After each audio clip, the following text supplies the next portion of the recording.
إله إلا الله وحده لا شريك له لا ضد له ولا ند له ولا مثل له ولا مثيل له ونشهد أن سيدنا وسندنا وحبيب ربنا وطبيب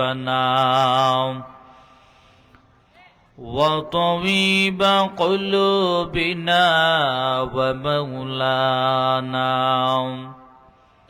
ومولانا محمدا عبده ورسوله الذي أرسله الله تعالى بالحق بشيرا ونذيرا وداعيا إلى الله بإذنه وسراجا منيرا أما بعد فأعوذ بالله من الشيطان الرجيم بسم الله الرحمن الرحيم إنا أنزلناه في ليلة مباركة وقال النبي صلى الله عليه وآله وسلم إذا كانت ليلة النصف من شعبان فقوموا ليلها وصوموا يومها وقال تعالى في شان حبيبه ومحبوبه ومعشوقه ومقصوده مخبرا وآمرا إن الله وملائكته يصلون على النبي يا أيها الذين آمنوا صلوا عليه وسلموا تسليما اللهم صل على روح محمد في الأرواح وعلى جسد محمد في الأجساد وعلى قلب محمد في القلوب وعلى قبر محمد في القبور قالوا سبحانك لا علم لنا إلا ما علمتنا إنك أنت العليم الحكيم توحید کی امانات سینوں میں ہے ہمارے آسان ہی مٹانا نام و نشاں ہمارا بلغ العلا کشف الدجا بجمالہ صلوا علیہ وآلہ لا الہ জোরে লা ইলাহা ইল্লাল্লাহ লা ইলাহা লা ইলাহা ইল্লাল্লাহ লা ইলাহা ইল্লাল্লাহ লা ইলাহা ইল্লাল্লাহ লা ইলাহা জোরে লা ইলাহা ইল্লাল্লাহ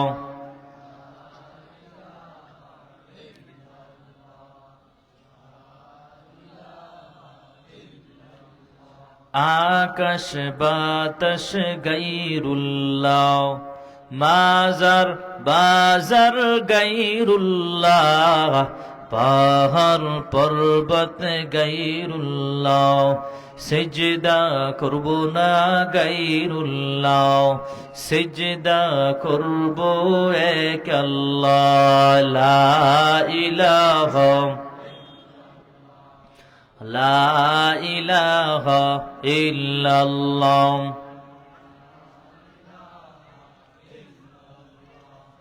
লা ইলাহা ইল্লাল্লাহ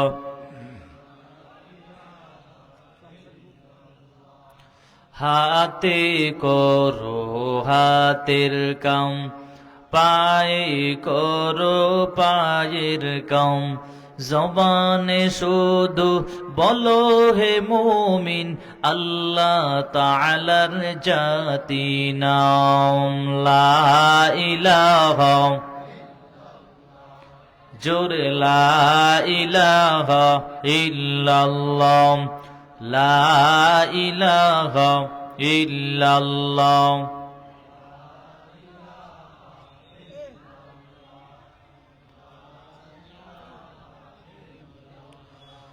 লা ইলাহা ইল্লাল্লাহু মুহাম্মাদুর রাসূলুল্লাহ সাল্লাল্লাহু আলাইহি ওয়াসাল্লাম मोमिन जो फिदा नक्श काफे पाए नबी हो मोमिन जो फिदा नक्श काफे पाए नबी हो ओ ज़ीर कदम आज भी आलम का खजीना ज़ीर कदम आज भी आलम का खजीना घर सुन्नत नबवी की करे पैरवी उम्मत घर सुन्नत नबवी की करे पैरवी उम्मत तूफान से निकल जाएगा फिर इसका सफीना तूफान से निकल जाएगा फिर इसका सफीना आशिक हूँ बिरादर शहंशाह दो आलम आशिक हूँ बिरादर शहंशाह दो आलम मिश्कों से ज्यादा मुबारक जिसका पसीना मिश्कों से ज्यादा मुबारक जिसका पसीना আলহামদুলিল্লাহ উপমহাদেশের প্রখ্যাত ফিরে কামেল মরহুম হযরত ইমরান আহমদ সিদ্দিক আল কুরাইশি সাহেব দামাত বরকাতুহুম আজ ৬২তম বার্ষিক ইসালি সওয়াবের মাহফিল আজ ২৬শে জানুয়ারি রোজ সোমবার আজকের এই মাহফিলের সম্মানিত সভাপতি আন্তর্জাতিক ইসলাম প্রচারক আলিয়ে কামেল আলহাজ হযরত জাবেদ আলম সিদ্দিকী আল কুরাইশি সাহেব দামাত বরকাতুহুম জৈনপুর ভারত আজকের এই মাহফিলে প্রধান অতিথি হিসাবে আলোচনা পেশ করবেন শেখুল হাদিস আল্লামা মুফতি সৈয়দ ডক্টর মোহাম্মদ এনায়েতুল্লাহ আব্বাসী সাহেব ওয়াইস সিদ্দিকী পীর সাহেব জৈনপুরি হুজুর নারায়ণগঞ্জ ঢাকা আজকের এই মাহফিলে বিশেষ অতিথি হিসেবে আছেন পীরজাদা সাবেজ আলম সিদ্দিকী আল কুরাইশি সাহেব, জৈনপুর, ভারত। আজকের এই মাহফিলে অনেক উলামায়ে কেরাম আলোচনা পেশ করবেন। হযরত মাওলানা কারি মাসুদুর রহমান সাতপুরি সাহেব। আরো আলোচনা পেশ করবেন হযরত মাওলানা গোলাম মুর্তজা যুক্তিবাদী সাহেব। আরো আলোচনা পেশ করবেন হযরত মাওলানা আলী নওয়াজ ওয়াইজিদি সাহেব। আরো আলোচনা পেশ করবেন মাওলানা মিজানুর রহমান সাহেব। আরো আলোচনা পেশ করবেন মাওলানা মোহাম্মদ আব্দুল খালেক হেলালি সাহেব। আরো আলোচনা পেশ করেছেন হাফেজ মাওলানা খন্দকার মোহাম্মদ উমর ফারুক হেলালি সাহেব। মহান আল্লাহ পাক রব্বুল আলামিনের দরবারে অগণিত শুকর যে মহান আল্লাহ রব্বুল আলামিন আমাদেরকে আজকের এই সুন্দর একটা জলসায়, সুন্দর একটা মাহফিলে আসার, বসার, কিছু কথা বলার এবং শুনবার মতো তৌফিক দান করেছেন। এজন্য মালিকের দরবারে শুকুর আদায় করা দরকার, আছে না নাই? জোরে বলেন, আছে না নাই? আমি আপনাদের সামনে যতটুকু টাইম কথা বলবো, অন্ততপক্ষে আমার সাথে হ্যাঁ বা না একটা বলতে পারবেন তো ইনশাআল্লাহ? আরো জোরে বলেন, পারবেন তো ইনশাআল্লাহ? রহমাতুল্লিল আলামিনের হাদিসের ভাষ্য অনুযায়ী এটা একটা জান্নাতের বাগান। কিসের বাগান? জান্নাতের বাগান। আর এই জান্নাতের বাগানে যে এসেও ইচ্ছা করলে আসতে পারে না। আল্লাহ যাকে কবুল করে, যাকে পছন্দ করে, সেই একমাত্র আসতে পারে। আপনার মতো আমার মতো বহু মানুষ, কেউ দোকানে বাড়ি, কেউ বাড়িতে, বিভিন্ন জায়গায় আড্ডায় লিপ্ত আছেন, এই দামি মজলিসে আসতে পারে নাই। আল্লাহ যাদেরকে কবুল করেছেন তারাই একমাত্র আসতে পেরেছে। এজন্য একটা জবানকে বন্ধ না রেখে সকলে এক আওয়াজে কালিমাতুশ শুকর আদায় করি। সকলে বলি আলহামদুলিল্লাহ। আপনাদের এতগুলো মানুষের আওয়াজ যদি এত ছোট হয় তাহলে হয়? আবার জোরে সোরে আমরা আওয়াজ করে পড়ি, সকলে বলি আলহামদুলিল্লাহ। এই যে আলহামদুলিল্লাহ পড়েছেন, লস হয়েছে? জোরে বলেন, লস হয়েছে? গোটা পৃথিবীতে আল্লাহ পাক যত মানুষ পাঠাইছেন, সবগুলো মানুষ যদি বসে একটা ভাব নেয় যে আমরা আল্লাহর নিয়ামতের শুকর আদায় করবো না, তাহলে কি আল্লাহর লস আছে নাকি? কিন্তু বান্দার লস আছে। আল্লাহ পাক কোরআনে বলছি যে যারা নিয়ামত পাওয়ার পরে শুকর আদায় করবে আল্লাহ বাড়ায়া দিবে, যারা গাদ্দারি আর মুনাফিকি করবে আল্লাহ পাক তাদের থেকে নিয়ামত ছিনিয়ে নিয়ে যাবে। এজন্য আল্লাহ পাক এত পরিমাণ আল্লাহ পাক নিয়ামত দিয়ে রেখেছেন, ওয়া ইন তাউদ্দু নি'মাতাল্লাহি লা তুহসুহা, বান্দা চাইলেও গণনা করে শেষ করতে পারবে না, এত পরিমাণ আল্লাহ পাক নিয়ামত দিয়ে রেখেছেন। ভিন্ন এক আয়াতে আল্লাহ পাক বলেন, কুল্লাউ কানাল বাহরু মিদাদাল লিকালিমাতি রাব্বি লানাফিদাল বাহরু ক্বাবলা আন তানফাদা কালিমাতু রাব্বি ওয়ালাউ জিনা বিমিসলিহি মাদাদা। আল্লাহ পাক বলে, এই পৃথিবীতে যত গাছ আছে সবগুলো গাছ যদি কেটে কেটে কলম বানানো হয়, সাগরে নদীতে যত পানি আছে সব পানি দ্বারা যদি কালি বানানো হয়, আর এই কলম আর কালি দ্বারা যদি আল্লাহর প্রশংসা লেখা শুরু করে, কালি শেষ হয়ে যাবে, কলম শেষ হয়ে যাবে, তারপর আল্লাহর প্রশংসা লেখা শেষ হবে না, ঠিক কিনা? এজন্য সব সময় আল্লাহ পাকের নিয়ামতের শুকর আদায় করা লাগবে, তাহলে আল্লাহ পাক বাড়ায় দিবেন। গাদ্দারি আর মুনাফিকি করবেন, আল্লাহ পাক আপনার থেকে নিয়ামত ছিনিয়ে নিয়ে যাবে। যারা আল্লাহ পাকের নিয়ামতের পাওয়ার পরে যারা শুকর আদায় করে না, এটা অটোমেটিক আল্লাহ পাক তার থেকে ছিনিয়ে নিয়ে যাবে, এটা আল্লাহ পাকের ওয়াদা। মুসা আলাইহিস সালামের চাচাতো ভাই কারুন, আল্লাহ পাক কারুনকে এই পৃথিবীর মধ্যে এত পরিমাণ টাকা পয়সা ধন দৌলত দিয়ে আল্লাহ পাক পৃথিবীতে পাঠাইছেন, কারুনের মতো দ্বিতীয় কোন ব্যক্তি এত ধন সম্পদওয়ালা পৃথিবীতে আসবে না। আল্লাহ পাক কারুনকে এত পরিমাণ টাকা পয়সা আল্লাহ পাক দিয়েছেন। মুসা আলাইহিস সালাম তার চাচাতো ভাই কারুনকে বারবার বুঝাইছেন, আল্লাহর রাস্তায় যাকাত দাও। আল্লাহর রাস্তায় যাকাত দিতে চায় নাই, আল্লাহর রাস্তায় দান করতেও চায় নাই, বরং অহংকারী করে বলেছিল ফাকাসাফনা বিহি ওয়া বিদারিহিল আরদ, অহংকারী করে বলছে ক্বালা ইন্নামা উতিতুহু আলা ইলম, আমি নিজের জ্ঞান খাটায়া খাটায়া এত কিছুর মালিক হয়েছি, আল্লাহর রাস্তায় দান করব কেন?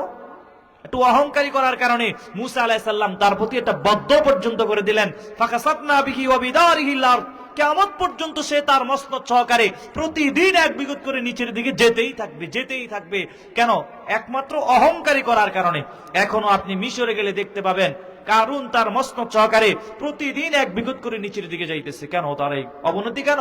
একটাই মাত্র কারণ ছিল, আল্লাহ পাকের নিয়ামতের শুকর আদায় করে নাই। এজন্য সবসময় আল্লাহ পাকের নিয়ামতের শুকর আদায় করার চেষ্টা করা। যদি আপনি আল্লাহ পাকের নিয়ামতের শুকর আদায় করতে করতে শাকিরিনদের অন্তর্ভুক্ত হয়ে যান, আল্লাহ পাক বলে এদের জন্য আমি আল্লাহ পাক জান্নাত বানিয়ে রেখেছি। যারা আল্লাহ পাকের নিয়ামত পাওয়ার পরে যারা শুকর আদায় করতে চায় না, গাদ্দারি আর মুনাফিকি করে, আল্লাহ পাক তাদের থেকে নিয়ামতগুলো ছিনিয়ে নিয়ে যায়। এজন্য সবসময় আল্লাহ পাকের নিয়ামতের শুকর আদায় করবেন তো ইনশাআল্লাহ। আল্লাহ আমাদেরকে তৌফিক দান করুক, সবাই বলি আমিন। মুসা আলাইহিস সালাম আল্লাহর সাথে কথা বলার জন্য যাইতেছেন। হঠাৎ করিয়া রাস্তায় এমন একজন ব্যক্তির সাথে সাক্ষাৎ হয়েছে, যার হাত নাই, পাও নাই, শুধুমাত্র একটা গোস্তের টুকরা পড়ে আছে। মুসা নবীকে বলে, আপনি কই যান? কয়, আমি আল্লাহর সাথে কথা বলার জন্য যাই। যেহেতু আপনি আল্লাহর সাথে কথা বলার জন্য যান, আল্লাহকে একটু জিজ্ঞাসা করিয়েন, আমারে আল্লাহ পাক কেন বানায়াছেন? আমাকে কি অনর্থক বানায়াছেন না কেন বানায়াছেন? আল্লাহকে একটু জিজ্ঞাসা করিয়েন। মুসা আলাইহিস সালাম বলছে, ঠিক আছে। আরেকটু সামনে যাওয়ার পর আরেকজন ব্যক্তির সাথে সাক্ষাৎ, যারা আল্লাহ পাক ধন সম্পদ কিছুই দেয় নাই, টাকা নাই, কিছুই নাই, গরিব মানুষ। আল্লাহর বান্দা বলে, মুসা নবী বলতেছে, আপনি কই যান? কয়, আমি আল্লাহর সাথে কথা বলার জন্য যাই। আল্লাহকে একটু জিজ্ঞাসা করিয়েন, কি করলে আমার ধন সম্পদ বেড়ে যাবে? কইছে, ঠিক আছে। আরেকটু সামনে যাওয়ার পর মুসা নবীর সাথে আরেকজন ব্যক্তির সাথে সাক্ষাৎ হয়েছে। এমন একজন ব্যক্তির সাথে সাক্ষাৎ হয়েছে, যেই ব্যক্তিকে আল্লাহ পাক এত পরিমাণ টাকা পয়সা, এত পরিমাণ ধন সম্পদ দিয়েছেন, আল্লাহ পাকের নাম নেওয়ার টাইমটাও পায় না। নবীরে বলছে, আপনি যেহেতু আল্লাহর সাথে কথা বলার জন্য যান, আল্লাহকে একটু জিজ্ঞাসা করিয়েন, কি করলে যে আমার নিয়ামত কমে যাবে, আল্লাহ পাকের নাম নেওয়ার টাইমটা আমি পাবো। এবার মুসা নবী আল্লাহর দরবারে চলে গেলেন। আল্লাহর সাথে কথা বলার জন্য মুসা নবী চলে গেলেন। মুসা নবী কথা বলার পরে আবার যখন নওরানে দিয়া চলে আসলো, যেই ব্যক্তির সাথে প্রথম সাক্ষাৎ হয়েছে, ওই ব্যক্তি বলতেছে, মুসা নবী, আপনি কি আল্লাহর সাথে কথা বলছেন কিনা? বলে, হ্যাঁ, আল্লাহর সাথে কথা বলছি। আল্লাহ পাক কি বলেছেন? আল্লাহ পাক বলেছি, আল্লাহ পাক তোমারে অনর্থক বানায় নাই, তোমারে আল্লাহ পাক জাহান্নামের একটা গর্তের বরাবর আল্লাহ পাক তোমারে বানায়াছি।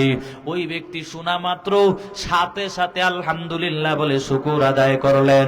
এই শুকর আদায় করার কারণে আল্লাহ পাক তারে ভালো মানুষে রূপান্তরিত করে দিলেন।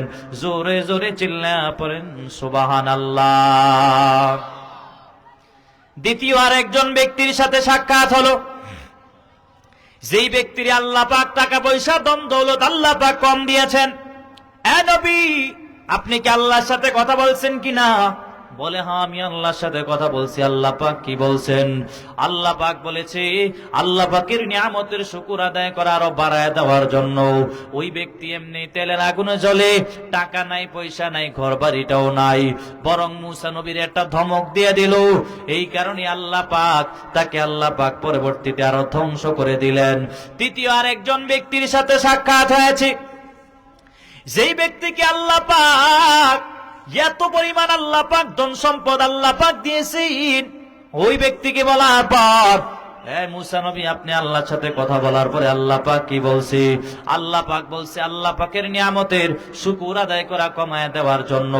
ওই আল্লাহর বান্দা আল্লাহ পাকের নিয়ামতের শুকর আদায় কমায় নাই, বরং আল্লাহর বান্দা আরো নিয়ামতের শুকর আদায় করে আল্লাহ পাক আরো বাড়ায় দিল। ওই বান্দা বাড়ানোর কারণে আল্লাহ পাক তার নিয়ামত আরো বাড়ায় দিলেন। চিল্লায় জোরে জোরে পড়েন সুবহানাল্লাহ।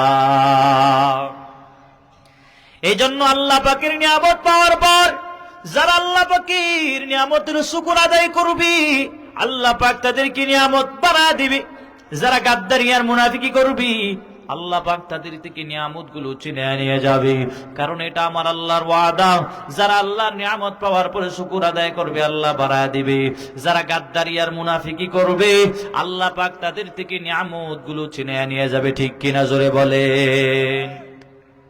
আমি আপনাদের সামনে কোরআন কারীম থেকে একটা আয়াত পড়েছি, রাহমাতুল লিল আলামিনের অগণিত হাদিস থেকে একটা হাদিস পড়েছি। আমি যে আয়াতে কারিমা পড়লাম, এই যে বাবা সামনে লাইলাতুল বারাত আসতেছে কিনা, জোরে বলেন, আইতেছেনি? আমার মায়ার নবী রজব মাস শুরু হয়ে গেলে আমার মায়ার নবী রমজানের জন্য প্রস্তুতি নেওয়া শুরু করতেন। এই দিক দিয়ে রজব শেষ হয়ে গেল, এখন শাবান মাস চলতেছে রে বাবা, এই শাবান মাসের কি পরিমাণ দাম। আমার মায়ার নবী আয়েশা রাদিয়াল্লাহু তাআলা আনহা থেকে বর্ণনা পাওয়া যায়, আমার মায়ার নবী রজব মাসের কি পরিমাণ আমার আল্লাহর নবী এত পরিমাণ গুরুত্ব দিয়েছেন, এই রজবের কি পরিমাণ দাম রে বাবা, কি পরিমাণ দাম। আম্মা জান আয়েশা রাদিয়াল্লাহু তাআলা আনহা থেকে বর্ণনা পাওয়া যায়, আয়েশা রাদিয়াল্লাহু তাআলা আনহা বলে, আমি নবীরে রমজান মাস ছাড়া বাকি 11 মাসের মধ্যে সবচাইতে বেশি রোজা রাখতে এই শাবান মাসে দেখেছি। চিল্লায় পড়েন না সুবহানাল্লাহ। এই শাবান মাসের এত পরিমাণ দাম, কি পরিমাণ দাম। আমার মায়ার নবী এই শাবান মাসে বেশি রোজা রেখেছেন। আমার মায়ার নবী রমজানের জন্য লাইলাতুল বারাত যখন আসতেন, আমার মায়ার নবী রজব মাস থেকে শাবান মাসে এই দুটো মাসে রমজানের জন্য আমার মায়ার নবী অপেক্ষা করতেন। বিশেষ করে আমার মায়ার নবী এই শাবান মাসে আমার মায়ার নবী রোজা বেশি বেশি করে রাখতেন, নফল রোজাটা আমার মায়ার নবী বেশি রাখতেন। চিল্লায় পড়েন না সুবহানাল্লাহ। এজন্য শাবান মাসের গুরুত্ব দেওয়া দরকার, লাগবে কি লাগবে না? আমার মায়ার নবী শাবান মাসে এত পরিমাণ আমল করেছে, বাকি 11 মাসের ভিতরে আমার মায়ার নবী রমজান মাসের পরেই এই শাবান মাসে বেশি রোজা রাখতেন আমার মায়ার নবী। এবং তার সাহাবী এবং আম্মা জান আয়েশা রাদিয়াল্লাহু তাআলা আনহা থেকে বর্ণনা পাওয়া যায়, আমার মায়ার নবী শাবান মাসে বেশি নফল রোজা রাখতেন। চিল্লায় পড়েন না সুবহানাল্লাহ। এই মাসের ভিতরে একটা রাত আসবে, যেই রাতটাকে লাইলাতুল বারাত বলা হয়, যেটাকে আমরা বাংলাতে বলি শবে বরাত। সামনে আসতেছি শবে বরাত। সব শব্দটা হলো একটা ফার্সি শব্দ, এটার অর্থ হলো রাত, আর বরাত শব্দটা হলো একটা আরবি শব্দ। বরাত শব্দের অর্থ হলো কর্তন করা বা কেটে দেওয়া। আল্লাহ পাক এই রাত্রিতে অগণিত মানুষের গুনাহ আল্লাহ পাক ধুয়ে মুছে আল্লাহ পাক কেটে দেয়, এই কারণে এটাকে শবে বরাত বলা হয়। যেটাকে আমরা বাংলাতে বলি, যেটাকে শবে বরাত আমরা বাংলাতে বলি লাইলাতুল বরাত মানে শবে বরাত। এই শবে বরাতের ব্যাপারে আমার মায়ার নবী আরো হাদিসের মধ্যে বলেছেন, এই রাতটাকে লাইলাতুর রহমাও বলা হয়। লাইলাতুর রহমা কেন বলা হয়? এই রাত্রিতে আল্লাহ পাক এত পরিমাণ রহমত আল্লাহ পাক বর্ষণ করেন, এই কারণে এই রাতটাকে লাইলাতুর রহমাও বলা হয়।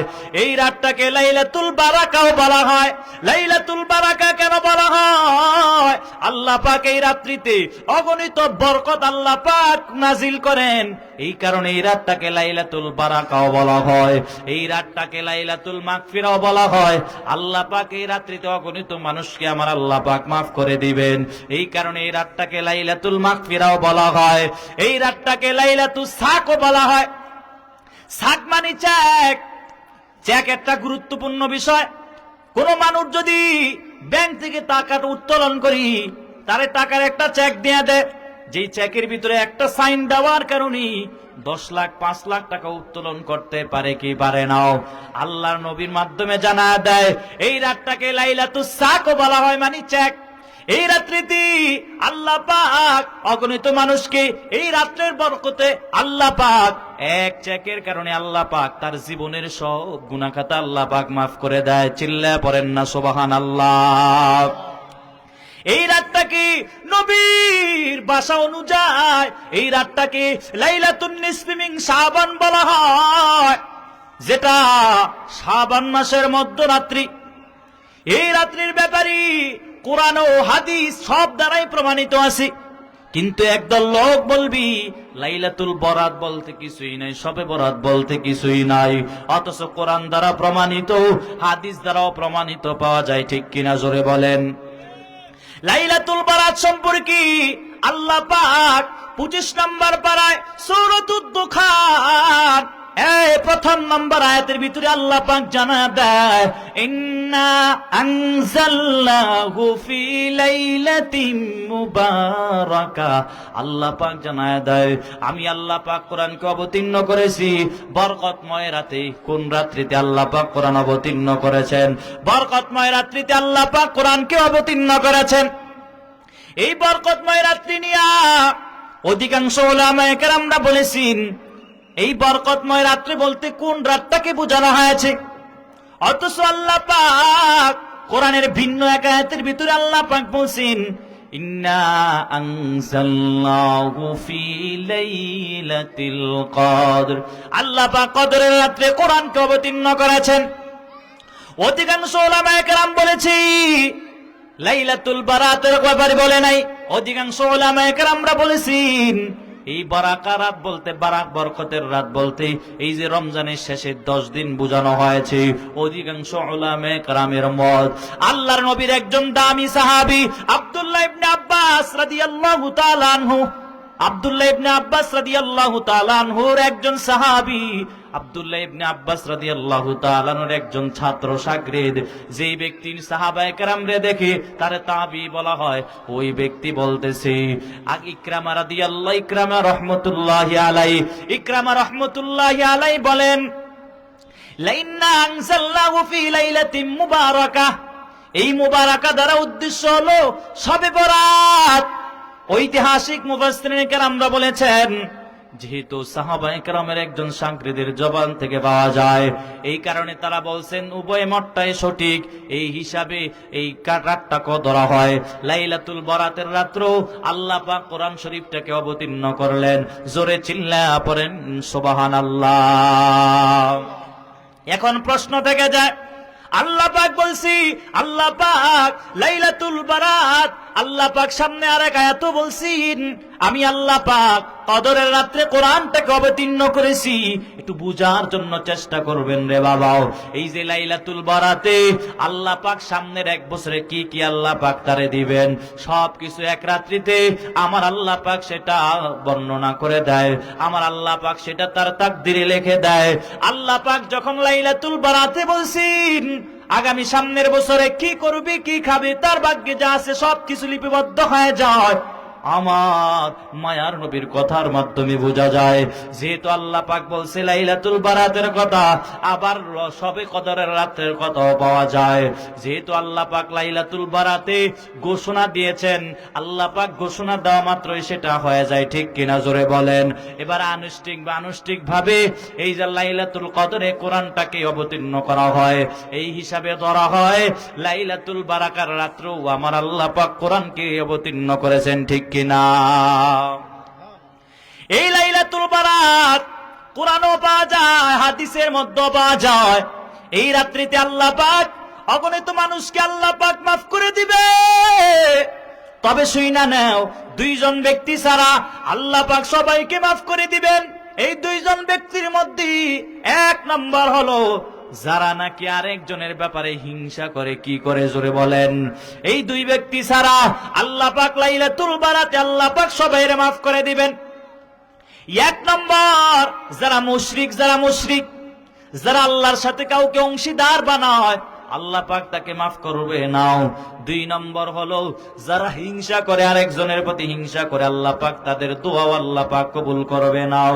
একজনে আরেকজনের প্রতি কি পরিমাণ হিংসা করে, ওই ব্যক্তির এত পরিমাণ টাকা হয়ে গেল, কেমনে হলো 2 তলা বিল্ডিং এর কাজ পর্যন্ত শুরু করে দিল। কি পরিমাণ হিংসা। আমার মায়ার নবী বলছি এই লাইলাতুল বারাতে 2 জন ব্যক্তি ছাড়া সবাইকে আল্লাহ পাক মাফ করে দিবেন। আর সেই 2 জন ব্যক্তি হলো যারা আল্লাহর সাথে অংশীদার বানায়। 2 নম্বর হলো যারা হিংসা বিদ্বেষ, এদেরকে আল্লাহ পাক মাফ করবে নাও। এই রাতটার বড় দাম, এই রাতটার বড় দাম। আমার মায়ার নবী এই রাত্রিতে দাঁড়াইয়া আমার মায়ার নবী ইবাদত করতেন। আমার মায়ার নবী বলছেন ইদা কানাত লাইলাতুন নিসফি মিন শাবান ফাকুমু লাইলাহা ওয়াসুমু ইয়াওমাহা। আল্লাহর নবী বলেন আমার মায়ার নবী যে শাবানের মধ্যরাত্রিতে আমার মায়ার নবী দাঁড়ায়া ইবাদত করতেন। ফাকুমু লাইলাহা, আমার মায়ার নবী দাঁড়ায়া রাত্রিবেলা ইবাদত করতেন। কেন রাত্রিবেলা ইবাদত করতেন? সামনে আগত রমজান আসতেছি, যেন রমজান মাস আসলে তুমি যেন এই কথা না বলতে পারো আমি রমজানে তারাবির নামাজ পড়তে আমার কি পরিমাণ কষ্ট হয়ে যায়। এই জন্যই তো আমার মায়ার নবী বলছেন রাত্রের বেলা দাঁড়ায় ইবাদত করো, দিনের বেলা রোজা রাখো। দিনের বেলা রোজা কেন রাখবেন? সামনে রমজান আসতেছি, যেন রমজান মাসে রোজা রাখতে তোমার কোনো কষ্ট না হয়। এই কারণে আমার মায়ার নবী বলছে, এখন থেকে প্র্যাকটিস করা শুরু করে দাও। আগত রমজান মাস আসলে যেন তোমার 20 রাকাত তারাবি পড়তে কোনো কষ্ট না হয়। একদল লোক আছে, এরা 8 রাকাত তারাবি পড়ে, 8 রাকাত তারাবি পড়ে, অথচ আমার মায়ার নবীর হাদিস থেকে পাওয়া যায় 20 রাকাত তারাবি হলো সুন্নতে মুআক্কাদা। যারা 8 রাকাত তারাবির নামাজ পড়েন, বাবা একটু মনোযোগ দিয়ে শোনার চেষ্টা করবেন। এই রমজান মাসটা বড় দামি, বড় দামি। রমজানে একটা নফল ইবাদত করলে আল্লাহ পাক সেটা কি, এই নফলটারে আল্লাহ পাক ফরজ বানায় দেয়। একটা ফরজ যদি তুমি আমল করো রমজানে, আল্লাহ পাক সেই ফরজটাকে 70 গুণ বাড়ায় দেয়। চিল্লায় পড়েন না সুবহানাল্লাহ। রমজানের বড় দাম, বড় দাম। রমজানে একটা কোরআনের হরফ পড়বি, আল্লাহ পাক তার আমলনামায় 10 নেকি দিবে না। আল্লাহ পাক তার 1 হরফের বিনিময়ে আল্লাহ পাক তার আমলনামায় 70 নেকি আল্লাহ পাক তার আমলনামায় দিয়ে দিবেন। চিল্লায় পড়েন না সুবহানাল্লাহ। এখন রোজা রাখেন, একটারে সওয়াব পাবেন। রমজানে একটা রোজা রাখলি 70 রোজা রাখলি যেই পরিমাণ সওয়াব, আল্লাহ পাক তার আমলনামায় সেই পরিমাণ সওয়াব আল্লাহ পাক দিয়ে দেয়। আর একজন রোজাদারের কি পরিমাণ দাম রে বাবা, কি পরিমাণ দাম। একটা রোজা যারা রাখবে, আল্লাহ পাক নবীর মাধ্যমে জানায় দেয় তাদের থেকে জাহান্নামের আগুন কি পরিমাণ দূরে সরে যায় রে বাবা। একটু মনোযোগ দিয়ে শুনবেন। জন্ম কাক যখন পৃথিবীতে জন্মগ্রহণ করি, তার জন্ম লগ্ন থেকে মৃত্যুর আগ পর্যন্ত একটা উড়াল, একটা কাক যত পরিমাণ উড়াল দিতে দিতে যত মাইল পর্যন্ত চলে যায়, কাকেরা হায়াত বেশি পাওয়া যায়, এরা বেশি বেশি হায়াত পায়। হায়াতুল হায়াত নামক গ্রন্থের মধ্যে পাওয়া যায় কাক বেশি হায়াত পায়। একটা কাক জন্ম থেকে তার মৃত্যুর আগ পর্যন্ত যত উড়াল দিতে দিতে যাইতে পারি, একটা মানুষ রমজানে একটা রোজা রাখার কারণে আল্লাহ পাক তার থেকে জাহান্নাম এর চেয়ে আরো দূরে সরায় দেয়। চিল্লায় পড়েন না সুবহানাল্লাহ।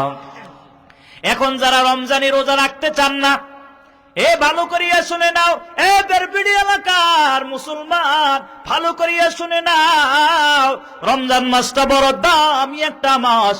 এই রমজান মাসে যদি ইবাদত না করো বাবা, কোন মাসে ইবাদত করবা? একদল লোক যারা 8 রাকাত তারাবির নামাজ পড়েন, একটু মনোযোগ দিয়ে শুনবেন রে বাবা। 20 রাকাত তারাবি যারা পড়তে পারো না, তুমি 8 রাকাত পইরা এলাকার ভিতরে বেজাল সৃষ্টি করে দাও, ফিতনা সৃষ্টি করে দাও। অথচ আমার মায়ার নবীর হাদিসে পাওয়া যায় 20 রাকাত তারাবি সুন্নতে মুআক্কাদা। তুমি 20 রাকাত যদি না পড়তে পারো, ঠিক আছে, তুমি 8 রাকাত নামাজ পড়িও, বাকি 12 রাকাত তুমি নফলের নিয়তে পড়বা। কারণ রমজানে নফলের বড় দাম। রমজান মাসে নফল নামাজ বেশি বাড়ায়া পড়বা। কারণ রমজান মাসে যদি ইবাদত না করো, কোন মাসের মধ্যে ইবাদত করবা? ঠিক কিনা জোরে বলেন। যারা 8 রাকাত তারাবি পড়েন, এ বাবা 8 রাকাত তারাবি তুমি পড়ো, কোনো বাধা নাই। তবে শুইনা নাও, 8 রাকাত পড়ার পর বাকি 12 রাকাত নফলের নিয়তে পড়বিন। কারণ রমজানে একটা নফল ইবাদত আল্লাহর কাছে বড় দামি। রমজানে একটা নফল আল্লাহর কাছে ফরজের গুণান্বিত হয়ে যায়। ঠিক কিনা জোরে বলেন। এই জন্য রমজান মাসটা বড় দামি, বড় দামি। আমার মায়ার নবী বলছি, যারা রমজান পাইছো, রমজান পাওয়ার পরও যারা গুনাহ মাফ করাইতে পারো না, এরা যেন ধ্বংস হয়ে যায়, এটা আমার মায়ার নবী বলছি। এই জন্য বাবা, আমার মায়ার নবীর হাদিসের মধ্যে পাওয়া যায়, সামনে লাইলাতুল বারাত, বরাত আসতেছে। এই লাইলাতুল সবে বরাতের রাত্রি 14 তারিখ দিনের বেলা গিয়া রাত্রের বেলা দাঁড়াইয়া একটু ইবাদত কর, এরপরের দিন রোজা রাখো।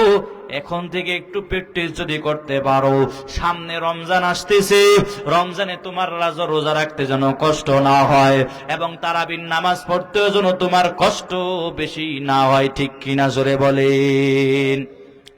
আমার মায়ার নবী রজব থেকে রমজানের জন্য প্রস্তুতি নিতেন, অথচ তুমি আর আমি এখনো কোনো খবর নাই। এখন শাবান চলতেছি, কিছুদিন পরে আবার রমজান চলে আসবে রে ভাই। আপনি সামনে রমজান যদি পেয়ে যান, আপনার কপাল বলো বাবা ভালো হয়ে যাবে রে বাবা। কত মানুষ রমজান পায় না। এই জন্যই তো আমার মায়ার নবী বলছি, বেশি বেশি করে এই দোয়াটা পড়বা। আল্লাহুম্মা বারিক লানা ফি রজব ওয়া শাবান ওয়া বাল্লিগনা রমাদান। আমার মায়ার নবী বলছি বেশি বেশি করে দোয়াটা পড়ো, আয় আল্লাহ রজব আর শাবানের বরকত আমারে দিয়ে দেন এবং রমজান পর্যন্ত আমাদের হায়াত বাড়ায় দেন। ঠিক কিনা জোরে বলেন। এজন্য লাইলাতুল বারাত, শবে বরাত আছে যারা বলে নাই, অথচ আল্লাহর কোরআন দ্বারা প্রমাণিত, নবীর হাদিস দ্বারাও প্রমাণিত, অগণিত হাদিসের মধ্যে পাওয়া যায় লাইলাতুল বারাতে আল্লাহ পাক অগণিত মানুষকে আল্লাহ পাক মাফ করে দিবেন। এই রাত্রিতে আল্লাহর কাছে দোয়া করবেন, তাওবার নামাজ পড়বেন। আল্লাহর কাছে দোয়া করতে পারে যারা আল্লাহর কাছে কান্না করে তাওবার নামাজ পড়ে আমার আল্লাহর দরওয়াজায় দাঁড়াবে। আল্লাহ পাক বলে বান্দা কি লাগবে বলো। আল্লাহ পাক লাইলাতুল বারাতে আমার আল্লাহ পাক ৭ম নম্বর আসমান থেকে প্রথম আসমানে চলে আইসা বলি, এ বান্দা কি লাগবে বলো, বলো কি লাগবে। প্রথম নম্বর আসমানে আইসা আল্লাহ পাকের বান্দারে আল্লাহ পাক ডাক দিয়া দেয় কি লাগবে। যারা নামাজ পড়বে তাওবার নামাজ পড়বে, যারা চোখের পানি ছাইরা আল্লাহর দরওয়াজায় কান্না করবে, আল্লাহ পাক বলে তার জীবনের সব গুনাহ আমি আল্লাহ পাক মাফ করে দিলাম। জোরে জোরে চিল্লায়া পড়েন সুবহানাল্লাহ। এই জন্য রাতটাকে বড় দামি মনে করবেন। লাইলাতুল বারাত পাইও অনেকে নামাজ পড়তে পারেন না। বাবা, লাইলাতুল বারাতি আল্লাহর দরওয়াজায় যাবেন, তাওবার নামাজ পড়বেন, আল্লাহ পাকের কাছে যা কিছু বলবেন আল্লাহ পাক কবুল করে ফেলবেন রে বান্দা। আগামী সামনের বছরে আল্লাহ পাক তোমারে কি দিবেন না দিবেন সেটা আল্লাহ পাক এই রাত্রিতে নির্ধারণ করে দিবে। এই জন্য বান্দা একটু মনোযোগ দিয়ে শুনবেন। আমি আজকে আপনাদের সামনে আয়াতে পড়লাম সূরা দোখান থেকে 25 নম্বর পারার সূরা দোখানের 1ম নম্বর আয়াতের ভিতরে পাওয়া যায় আল্লাহ পাক বলছেন আমি আল্লাহ পাক বরকতময় রাত্রিতে আমি আল্লাহ পাক কোরআনকে অবতীর্ণ করলাম, সেটাও বললাম। এই জন্য লাইলাতুন নিসফি মিন শাবান এই রাত্রিতে দাঁড়ায় দাঁড়ায় ইবাদত করবেন, দিনের বেলা রোজা রাখবেন এবং আল্লাহর কাছে কান্নাকাটি করবেন। জীবনে কত অন্যায় করলেন, কোনদিন আল্লাহর কাছে মাপ চান না। ওই রাত্রিতে লাইলাতুন যত নামাজ আছে ওই রাত্রিতে সালাতুন নামাজ, তাসবিহ নামাজ পড়বেন, নফল নামাজ পড়বেন, আল্লাহর কাছে তওবা পড়বেন। দেখবেন আল্লাহ পাক অবশ্যই আপনার দোয়া কবুল করবে। এটা আমার আল্লাহ পাক নবীর হাদিসের মাধ্যমে আল্লাহ পাক জানায় দিলেন। কিন্তু আজকে আপনি আর আমি কিন্তু নামাজ পড়তে জানি না। ঠিক কিনা জোরে বলেন। সঠিকভাবে নামাজ পড়তে পারি আল্লাহ পাক তার নামাজটাকে আল্লাহ পাক কবুল করে নেবেন। ভালো করিয়া শুনেন, আল্লাহ পাক ভিন্ন এক আয়াতের ভিতরে আল্লাহ পাক জানা দেয়, আল্লাহ পাক জানা দেন ইন্নাল্লাযীনা আমানু ওয়া আমিলুস সলিহাত কানাত লাহুম জান্নাতুল ফিরদাউসি নুজুলা। আল্লাহ পাক বলে দুটো কর্মসূচি নিয়ে যদি সামনে আগে যাও আল্লাহ পাক জান্নাতুল ফিরদাউস দিয়ে দিবেন। 1 নম্বর কর্মসূচির নাম হলো ঈমান। জোরে বলেন কি? ঈমান। ঈমান বড় দামি একটা সম্পদ। ঈমান যার যত মজবুত হবে তার আমল তত বেশি সুন্দর হয়ে যাবে। আজকে তোমার আমার আমলটা মজবুত নাই রে বাবা, এই জন্য ঈমানটা বড় দুর্বল হয়ে গেছে। আগে ঈমান আনয়ন করা লাগবে, ঈমানটাকে মজবুত করা লাগবে। ঈমান যদি মজবুত না থাকে তোমার আমলও সুন্দর হবে না। আল্লাহ পাক ভিন্ন এক আয়াতের ভিতরে আল্লাহ পাক জানাচ্ছেন আমিনু কামা আমানান নাস। আল্লাহ পাক বলছি সাহাবায়ে কেরামের মতো ঈমানটাকে মজবুত করে নাও। সাহাবায়ে কেরামের ঈমানটা কি পরিমাণ মজবুত ছিল রে বাবা। হযরতে বেলালের ঘটনা আপনারা ভালো করে জানেন, এরপরও আমি বলে যাই রে বাবা। হযরতে বেলাল যখন ইসলাম ধর্ম গ্রহণ করে নাই, ইসলাম ধর্ম গ্রহণ করার পর হযরতে বেলালের টাকা নাই, পয়সা নাই, গরিব মানুষ, কেমনে চলবে? হযরতে বেলাল রাদিয়াল্লাহু তাআলা আনহু উমাইয়া বিন খলফের গোলাম হয়ে যায়। উমাইয়া বিন খলফের গোলাম হওয়ার পর একদিন উমাইয়া তাকায় দেখে বেলাল ঠোঁট নড়াচড়া করে জানি কি পড়তেছে। উমাইয়া বলে রে বেলাল কি পড়ো, কি জিকির করো, কার জিকির করো? হযরতে বেলাল বলে আমি আল্লাহ পাকের জিকির করতেছি। উমাইয়া বলতেছি আল্লাহর জিকির করা বন্ধ কর, যদি না করো তোমার এত পরিমাণ শাস্তি দিয়া দিব। এবার বেলাল রাদিয়াল্লাহু তাআলা আনহুর ঈমানের এত পরিমাণ পাওয়ার ছিল, কারণ ঈমানদারের ঈমানের উপরে আঘাত আসলে এদের ঈমানের পাওয়ার আরো বেড়ে যায়। এখন বেলালকে যখন বাধা দেওয়া হলো, এ বেলাল আল্লাহ পাকের জিকির করবা না, হযরতে বেলালকে বাধা দেওয়া মাত্র বেলাল এতক্ষণ যাবত আস্তে আস্তে পড়তো আহাদ আহাদ, এখন বেলাল জোরে জোরে পড়ে আহাদ আহাদ। উমাইয়া তাকায় দেখলো বেলালকে কোনোভাবেই থামানো যায় না, চিন্তায় পড়ে গেল বেলালকে কঠিন শাস্তি দেওয়া লাগবে, হাতে পায়ে রশি দিয়া বাঁধবি, বেলালকে হাতে পায়ে রশি দিয়া বাইদা আরবের উত্তপ্ত গরম বালুর মধ্যে ফালায়া হযরতে বেলালকে টানবে। এবার হযরতে বেলালকে আরবের উত্তপ্ত গরম বালুর মধ্যে ফালায়া উলঙ্গ কইরা হযরতে বেলালকে বালুর মধ্যে ফালায়া টানতেছে, আর ছোট ছোট বাচ্চাদের হাতের মধ্যে অর্পণ করে দিয়ে বলে তোরা টানতে থাক। হযরতে বেলাল এত পরিমাণ কষ্ট হয়ে গেল, বেলাল আসমানের দিকে তাকায় বলে, ও দয়ার মালিক, আমার এই দুনিয়ার ভিতরে যদি আরো শাস্তি দেন আমার কোনো আফসোস নাই, তবে আল্লাহ যেন জাহান্নামের আগুনে না জ্বলি। বেলাল আসমানের দিকে তাকাইছে, এরপরও আল্লাহ বলা ছাড়ে নাই, এরপরও আহাদ আহাদ বলা ছাড়ে নাই। অথচ তোমার আমার ঈমান কত দুর্বল হয়ে গেল রে বাবা। 500 টাকার কাছে তোমার আমার ঈমান বিক্রি হয়ে যায়, ঠিক কিনা জোরে বলেন। 1000 টাকা পাইলি আরে একজনের ব্যাপারে স্লোগান দেওয়া তুমি দেরি করো না। অথচ হযরতে বেলালের ঈমানের পাওয়ার কি পরিমাণ ছিল রে বাবা। ঈমানটা কি যার যত মজবুত হয়ে যাবে তার আমলটা তত বেশি সুন্দর হয়ে যাবে। এজন্য বাবা ভালো করে একটু মনোযোগ দিয়ে শুনবেন। আমি দিনাজপুরে একটা বয়ানে গেলাম, সেখানে বয়ান শেষ করার পর মানুষগুলো যখন সিরিয়ালে আসতে থাকলো, একজন লোক বলে, হুজুর গো, আমাদের এলাকায় খ্রিস্টান ধর্মের লোকেরা এসে বলছে 10,000 15,000 করে হাদিয়া দেওয়া হবে, বিনিময় খ্রিস্টান ধর্ম গ্রহণ করা লাগবে।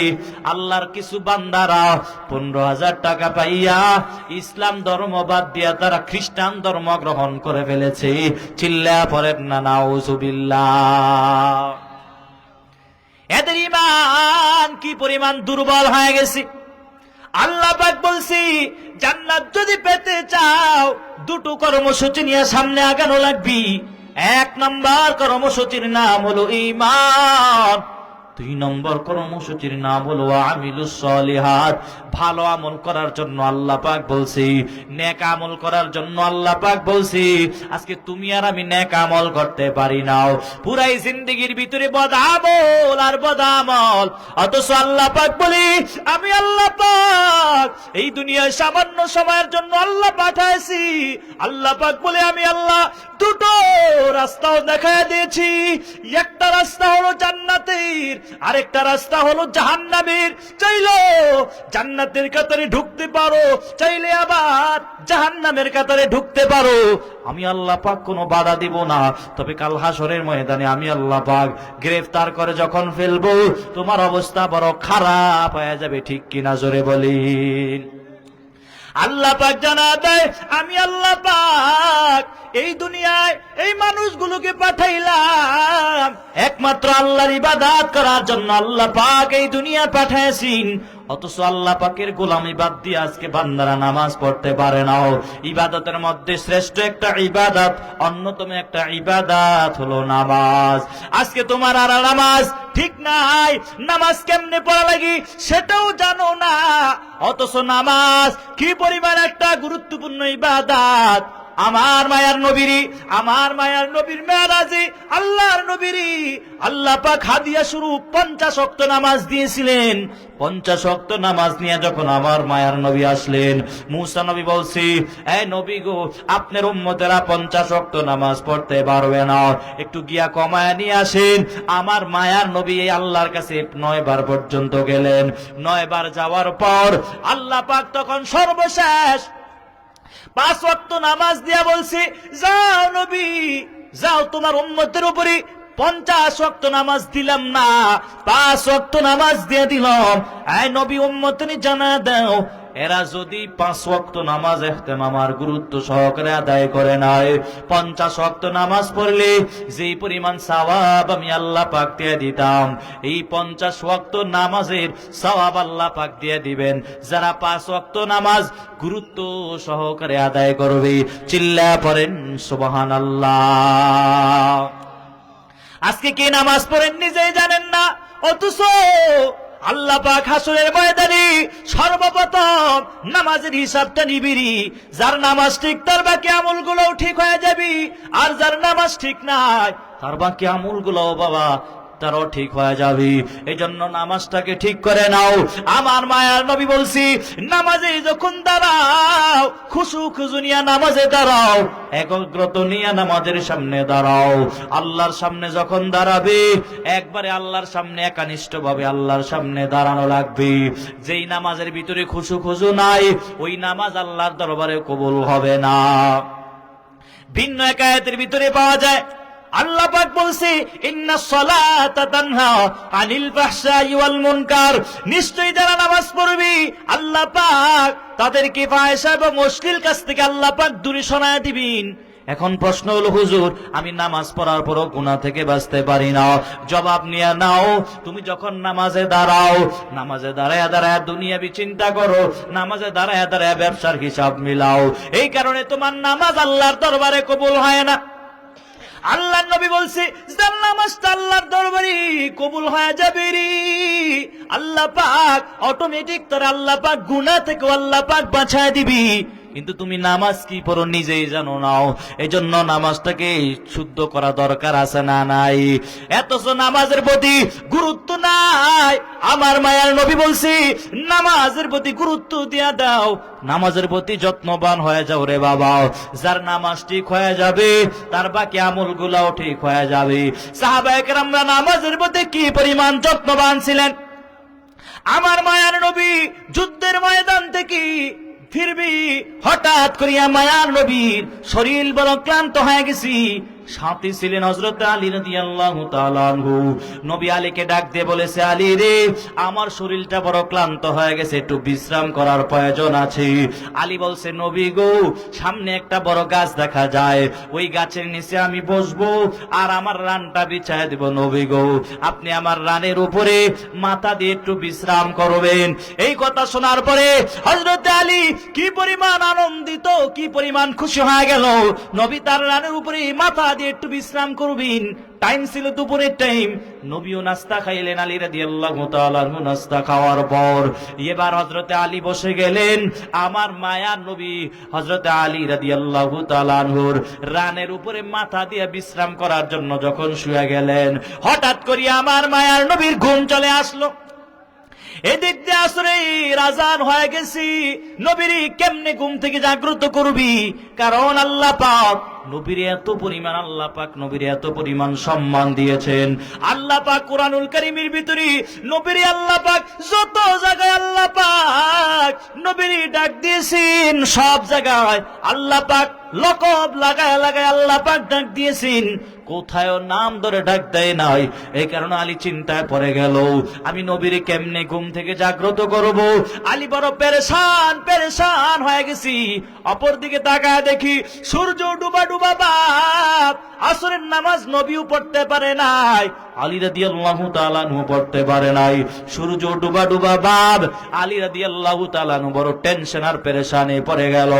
এক পর্যায়ে গিয়ে আলী রাদিয়াল্লাহু তাআলা আনহু চোখে পানি, চোখ দিয়া পানি পড়া শুরু হয়ে গেছি।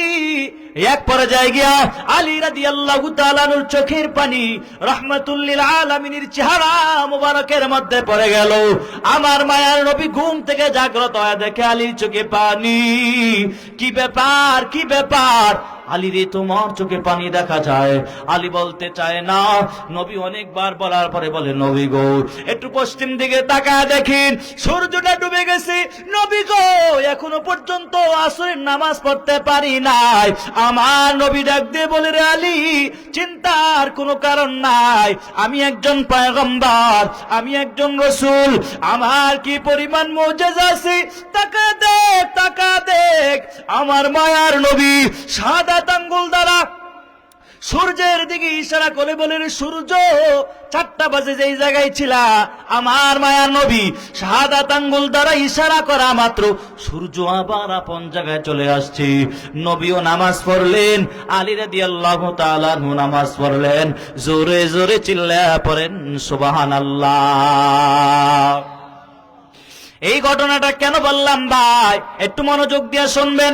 হে ভাইয়ারা, ভালো করিয়া শুনে নাও।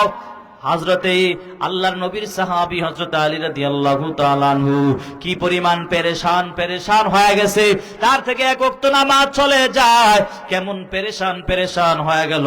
অথচ তোমার আমার এই জিন্দেগিতে 40 বছর হায়াতে, 30 বছর হায়াতে কি পরিমাণ নামাজ আমরা বাদ দিয়ে দেই, তোমার আমার ভিতরে কোনো পেরেশান নাই, ঠিক কিনা জোরে বলেন। হযরত আলী রাদিয়াল্লাহু তাআলা আনহুর ভিতরে কি পরিমাণ পেরেশান, অথচ তোমার আমার ভিতরে কোনো পেরেশান নাই। এজন্য ভাই একটু মনোযোগ দিয়ে শুনবেন। যারা নামাজের প্রতি গুরুত্ববান হয়ে যাবে তাদের জীবনটা বড় সুন্দর হয়ে যাবে। যারা নামাজের প্রতি গুরুত্ব নাই এদের জীবনটাও বেহুদা ভাবে চলে যাবে। আমার মায়ার নবীর সাহাবী কি পরিমাণ পাগল পারা হয়ে গেল, তার থেকে এক ওয়াক্ত নামাজ চলে যায়, কেমন পাগল পারা হয়ে গেল। অথচ তুমি আর আমি 30 বছর হায়াতে, 40 বছর হায়াতে কত ওয়াক্ত নামাজ বাদ দিয়ে দিলাম, একটু হিসাবটা যদি মিলাও। আমার মায়ার নবী বলছি, কেউ যদি এক ওয়াক্ত নামাজ বাদ দেয়া দেয় 2,88,000 বছর জাহান্নামের আগুনের মধ্যে জ্বলা লাগবে। 30 বছর হায়াতের ভিতরে 40 বছর হায়াতে কত ওয়াক্ত নামাজ বাদ দিয়েছো, একটু হিসাবটা যদি মিলাও রে বাবা, ওই জাহান্নামের আগুন সহ্য করতে পারবা না রে বাবা। দুনিয়ার আগুনই সহ্য করতে পারো না, ওই জাহান্নামের আগুন বড় ভয়ঙ্কর। ওই জাহান্নামের আগুন কি পরিমাণ তেজিলা হবে রে। এখন জমিন থেকে সূর্য কত উপরে দেখা যায়, মাঝে মাঝে সূর্যের গরম সহ্য করতে পারো না। আল্লাহ পাক নবীর মাধ্যমে জানা দেয়, এই সূর্যের 12টা মুখ আছে, আল্লাহ পাক একটা মুখ মাত্র আল্লাহ পাক জমিনে দিয়া রাখছি। মাঝে মাঝে সূর্যের গরম সহ্য করতে পারো না, ঠান্ডা পানি তালাশ করো, এসির বাতাস তালাশ করো। আল্লাহ পাক বলে হাসরের ময়দানে আল্লাহ পাক যখন সূর্য এক বিগত করে চলে আসবে, ওই দিন আল্লাহ পাক সূর্যকে অর্ডার করে আল্লাহ পাক বলবে, সূর্য তোর যতগুলো মুখ আছে জমিনের মধ্যে ছাইরা দি।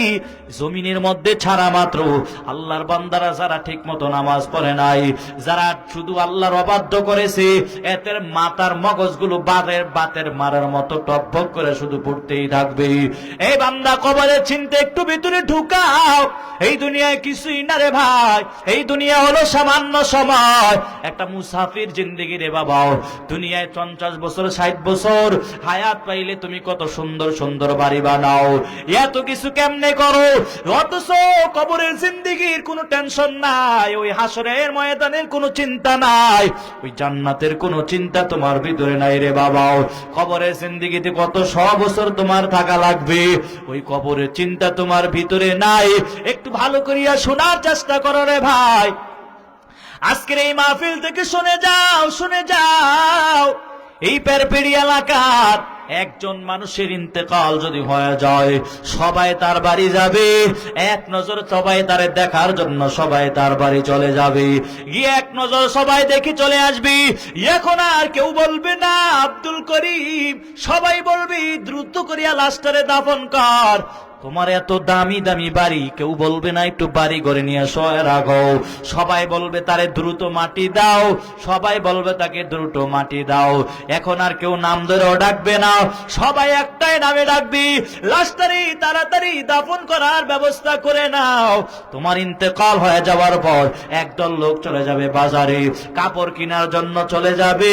তোমার যেই গেঞ্জিটা তোমার পরনে থাকবি, তোমার আপন মানুষেরা বেলেট দিয়ে কিটি সেটাকে ফালায়া দেবে। একদল লোক চলে যাবি, বাজার থেকে সাদা 3টা টুকরা কাপড় তোমার জন্য নিয়ে আসবে। তেমন বেশি কালারও কোনো কাপড় না, তেমন দামিও কোনো কাপড় হবে না রে বাবা। 3 টুকরা কাপড় তোমার জন্য নিয়ে আসবি। আর একদল লোক চলে যাবি বাঁশ বাগানি তোমার জন্য, কবর খনন করার জন্য একদল লোক চলে যাবি, কবর খনন করাও শেষ হয়ে যাবে রে বান্দাও। এবার তোমার জানাজা পড়ার জন্য মানুষগুলো সমবেত হয়ে যাবে। এবার জানাজার নামাজও শেষ হয়ে যাবে। জানাজার নামাজ শেষ হওয়ার পরে রে বান্দাও এমন একটা গাড়ির মধ্যে তোমারে ওঠানো হবে, যেই গাড়ির ড্রাইভার তোমার আপন সন্তানেরা হবে, যেই গাড়ির ড্রাইভার তোমার আপন প্রিয় মানুষেরাই হবে। তোমার জীবনের শেষ চরণ চলাইয়া তোমার এমন এক জায়গায় নিয়ে যাবি যেই জায়গায় মানুষ দিনের বেলাও যাইতে বড় ভয় পায়। এবার তোমারে ড্রাইভারি করে করে অচিনায় জায়গায় তোমারে নিয়ে যাবি। সবাই কবরে নিয়ে রাখবি, সবাই এক মুষ্টি করে মাটি হাতে নিয়ে সবাই পড়বি মিনহা খালাকনাকুম ওয়া ফিহা নুঈদুকুম ওয়া মিনহা নুখরিজুকুম তারাতান উখরা। এটা সবাই পড়বি আর সবাই মাটি দিয়া বলবে তোমার বাবারে পাড়া মাটি দাও, পাড়া মাটি দাও। কেউ বলবে না আস্তে করে পাড়া মাটি দাও, সবাই বলবি জোরে জোরে পাড়া মাটি দাও। এবার মাটি দাও শেষ। আমার মায়া নবী জানায় দেয় 40 কদম পার হওয়ার পর আল্লাহ পাক তার কবরের মধ্যে 2 জন ফেরেশতা আল্লাহ পাক পাঠায় দিবে। কে মাওলানা সাহেব, কে মুফতি সাহেব, কে আলেম, কে গায়রে আলেম, কে পীর সাহেব, কে সিনজি ড্রাইভার, কে অটো ড্রাইভার, সবার কবরে 3টায় প্রশ্ন করা হবে। রবের পরিচয় দাও, ধর্মের পরিচয় দাও, রাহমাতুল লিল আলামিনের পরিচয় দাও। যারা দুনিয়ায় ঠিক মতো আল্লাহর গোলামি করেছে, যারা দুনিয়ায় ঠিক মতো 5 ওয়াক্ত নামাজ পড়েছি, যারা দুনিয়ায় ঠিক মতো নেক আমল করেছি, তাকেও 3টা প্রশ্ন করে হবারি। রবের পরিচয় দাও, ধর্মের পরিচয় দাও, রাহমাতুল লিল আলামিনের পরিচয় দাও। আল্লাহর বান্দাকে প্রশ্ন করা মাত্র আল্লাহর বান্দা প্রশ্নের জবাবগুলো দিয়ে দিবি। আল্লাহ পাক তখন বলবি এ ফেরেশতা তার কবরের একটা রাস্তা জান্নাতের সাথে লাগা দাও। আর জান্নাতের সাথে লাগানো মাত্র ওই আল্লাহর বান্দার কোনো কষ্ট হবে না রে। আল্লাহর বান্দা কবরের মধ্যে একটা ঘুম দিয়ে দিবি। যেদিন হাসরের মাঠটা কায়েম হয়ে যাবে আল্লাহর বান্দারে ঘুম থেকে জাগ্রত করা হবে। আল্লাহর বান্দা বলবে তোমরা কেন আমারে ঘুম থেকে জাগ্রত করছো? এত আরামের ঘুম তো জীবনে ঘুমাই নাই। আল্লাহর বান্দার কোনো কষ্টই হবে না। অপরদিকে যারা ঠিক মতো নামাজ পড়ে নাই, শুধু আল্লাহর অবাধ্য, শুধু আল্লাহর অবাধ্য করেছি, তারও 3টা প্রশ্ন করা হবে রে। রবের পরিচয় দাও, ধর্মের পরিচয় দাও, রাহমাতুল লিল আলামিনের পরিচয় দাও। আল্লাহর বান্দারে প্রশ্ন করা মাত্র আল্লাহর বান্দা প্রত্যেকটা প্রশ্নের জবাবে বলবি লা দিরি লা দিরি লা দিরি। আল্লাহর বান্দারে 3টা প্রশ্ন করা মাত্র যখন আল্লাহর বান্দা জবাব দিতে পারবে না, আল্লাহ পাক তখন বলবি এ ফেরেশতার দল তার কবরের একটা রাস্তা জাহান্নামের সাথে লাগা দাও। জাহান্নামের সাথে লাগানো মাত্র ওই আল্লাহর বান্দার কি পরিমাণ কষ্ট হবে। তার কবরে আযাব শুরু হয়ে যাবে। যেই কবরের ভিতরে এত পরিমাণ সাপ চলে আসবে, বিষাক্ত ধরনের সাপ চলে আসবে। যাই সেই বান্দার ভিতরে যারা ঠিক মতো নামাজ পড়ে নাই, বেনামাজির কবরে সাপ। বেনামাজির আল্লাহর নবী জানায় দেয় কবরের 2 পাশের মাটির জুড়ে জুড়ে চাপ, তার পাঁজরের হাড্ডিগুলো ভেঙ্গে চুরমার হয়ে যাবে। 1টা 2টা সাপ আসবে না রে বাবা, 70 থেকে 99টা সাপ তার কবরের মধ্যে চলে আসবে। এই কবরের মধ্যে আযাব শুরু হয়ে যাবে। এক একটা সাপ এত পরিমাণ বিষাক্ত হবে। একটা সাপ যদি দুনিয়া একবার নিঃশ্বাস ফেলে দুনিয়ার দামি দামি সব ফল নষ্ট হয়ে যাবে। এত বিষাক্ত ধরনের সাপ তার কবরের মধ্যে চলে আসবে। আমার মায়ার নবী বলি ওই বান্দার কবরের হালাত বড় ভয়ঙ্কর হয়ে যাবে। কবরের হালত বাবা, এটা তো শুধুমাত্র কবরের হালত। এরপরে হাসরের ময়দানে আল্লাহ পাকের বান্দারে আল্লাহ পাক তুলবেন। আল্লাহ পাক হাসরের ময়দানে মানুষগুলোকে আল্লাহ পাক দাঁড় করাবি। সমস্ত মানুষগুলোকে আল্লাহ পাক যখন দাঁড় করায় দিবি, মানুষগুলো উলঙ্গ অবস্থায় আল্লাহর সামনে দাঁড়াবি। আল্লাহ পাক বলবি এ পাপিষ্ঠর দল, তোমরা যারা দুনিয়ায় গুনাহ করেছো, তোমরা যারা আমার অবাধ্য গোলাম, তোমরা নেককারদের থেকে আলাদা হয়ে যাও। আল্লাহ বারবার বলবে এই গুনাহগাররা নেককারদের থেকে আলাদা হয়ে যাও। ওয়ামতাজুল ইয়াউমা ইয়াউমা আইয়ুহাল মুজরিমুন, আল্লাহ পাক বলবে এ পাপিষ্ঠের দল, বেনামাজিগুলো, আল্লাহ পাক বারবার বলবে পাপিষ্ঠের দল, এই বেনামাজির দল, তোমরা যারা দুনিয়ায় গুনাহ করেছো নেককারদের থেকে আলাদা হয়ে যাও। এরা নেককারদের থেকে আলাদা হতে চাইবে না। আল্লাহ পাক তখন বলবি, ওই দিন কাল হাসরের ময়দানে আমি আল্লাহ পাক নিজ কুদরতি হাত দ্বারা তাদেরকে আলাদা করে ফেলবো। ওই হাসরের ময়দান বড় ভয়ঙ্কর। যে হাসরের ময়দানে বাবা তার সন্তানের পরিচয় দিবে না, কেউ কারো পরিচয় দিতে চাইবে না। ওই হাসরের ময়দান বড় ভয়ঙ্কর। শুধু একটা নেক দেওয়ার ডরে কেউ কারো পরিচয় দিতে চাইবে না। আমার আল্লাহ পাক যখন হাসরের ময়দানে যখন কাহকারিয়াতের আওয়াজ দিয়ে দিবি, আল্লাহ পাক যখন বলবে লিমানিল মুলকুল ইয়াউম লিল্লাহিল ওয়াহিদিল কাহ্হার, আল্লাহ পাক যখন কাহকারিয়াতের আওয়াজ দিয়ে দিবে, হাসরের ময়দানটা থরথর করে কাঁপবে। বেঈমান নাফরমান গুলো বাতের মারে তাদের মগজগুলো ফুটতেই থাকবে, গলা কাটা মুরগির ন্যায় খারা লাফালাফি করতে থাকবে। ওই হাসরের ময়দানে আল্লাহ পাকের এই কাহকারিয়াতের আওয়াজে আর বেঈমান নাফরমান সব মানুষগুলো বেহুশ অবস্থায় পড়ে যাবে। নবীরাও বেহুশ অবস্থায় পড়ে যাবি। ৭০,০০০ বছর পর আপনার আমার নবী রাহমাতুল লিল আলামিন বসে আসবে। অন্য নবীরাও পর্যন্ত আমার আল্লাহর কাছে বারবার মাপ চাইবি। আদম নবী তার উম্মতের কথা ভুলে গিয়া আল্লাহর কাছে বলবে আল্লাহ বাঁচাও। ঈসা নবী তার উম্মতের কথা ভুলে গিয়া আল্লাহর কাছে বারবার বলবে আল্লাহ বাঁচাও। মূসা নবী তার উম্মতের কথা ভুলে গিয়া আল্লাহর কাছে বারবার বলবে আল্লাহ বাঁচাও, আল্লাহ বাঁচাও। অন্য নবীরাও পর্যন্ত নাফসি নাফসি বলে কাঁদবি। আম্মা জান আয়েশা রাদিয়াল্লাহু তাআলা আনহা বলে, নবী গো তখন আপনি কি করবেন? আমার মায়ার নবী ডাক দিয়ে বলে, রে আয়েশা তখন আমি কি করব শুনে নাও। তখন আমি মাকামে মাহমুদের মধ্যে একটা সেজদা দিয়ে দিব। একটা সেজদা দেওয়ার পর আমার মায়ার নবী আল্লাহর কাছে বারবার আবদার জানাবি, আল্লাহ আমার একটা উম্মত যেন জাহান্নামে না যায়, আল্লাহ আমার একটা উম্মত যেন জাহান্নামে না যায়। আমার নবী বারবার আল্লাহর কাছে আবদার জানাবে। এই দিক দিয়া অন্য নবীরাও পর্যন্ত আল্লাহর কাছে নাফসি নাফসি বলে কাঁদবে। আমার নবীর একটা সান্ত্বনার বাণী শোনায়া দিয়া বলবি, ওয়ালা সাউফা ইউতিকা রাব্বুকা ফাতারদা। ও নবী আপনারে দুনিয়ার ভিতরে কম কাদাই নাই, আজকে আর আপনারে কাঁদাবো না নবী গো, এত পরিমাণ দিব আপনি সন্তুষ্ট হয়ে যাবে। আমার নবী এরপর বারবার আল্লাহর কাছে বলবি, আল্লাহ আমার একটা উম্মত যেন জাহান্নামে না যায়, আমার একটা উম্মত যেন জাহান্নামে না যায়। অপরদিকে জাহান্নাম বলবি, হাল মিন মাজিদ, বেনামাজি গুলো আমার পেটে দিয়া দেন। আর জাহান্নাম বলবি, আল্লাহ আমার পেটে বড় ক্ষুধা, বেনামাজি গুলো আমার পেটে দিয়া দেন। আল্লাহ বলবি, রে জাহান্নাম একটু থাম, বিচার কার্যটা শেষ করে নেই। জাহান্নাম কোনোভাবে থামতে চায় না, জাহান্নাম এত দ্রুত জাহান্নামীদের দিকে আসতেই থাকবে। এই দিক দিয়ে আল্লাহ বলবি, জাহান্নাম থাম থাম। আমার মায়ার নবী আর আল্লাহর কাছে বারবার বলবে, আল্লাহ জাহান্নামকে ফিরান, জাহান্নামকে ফিরান, জাহান্নামকে ফিরান। এক পর্যায়ে আল্লাহ পাক বলবে, এ ফেরেশতার দল জাহান্নামকে টেনে ধর, টেনে ধর।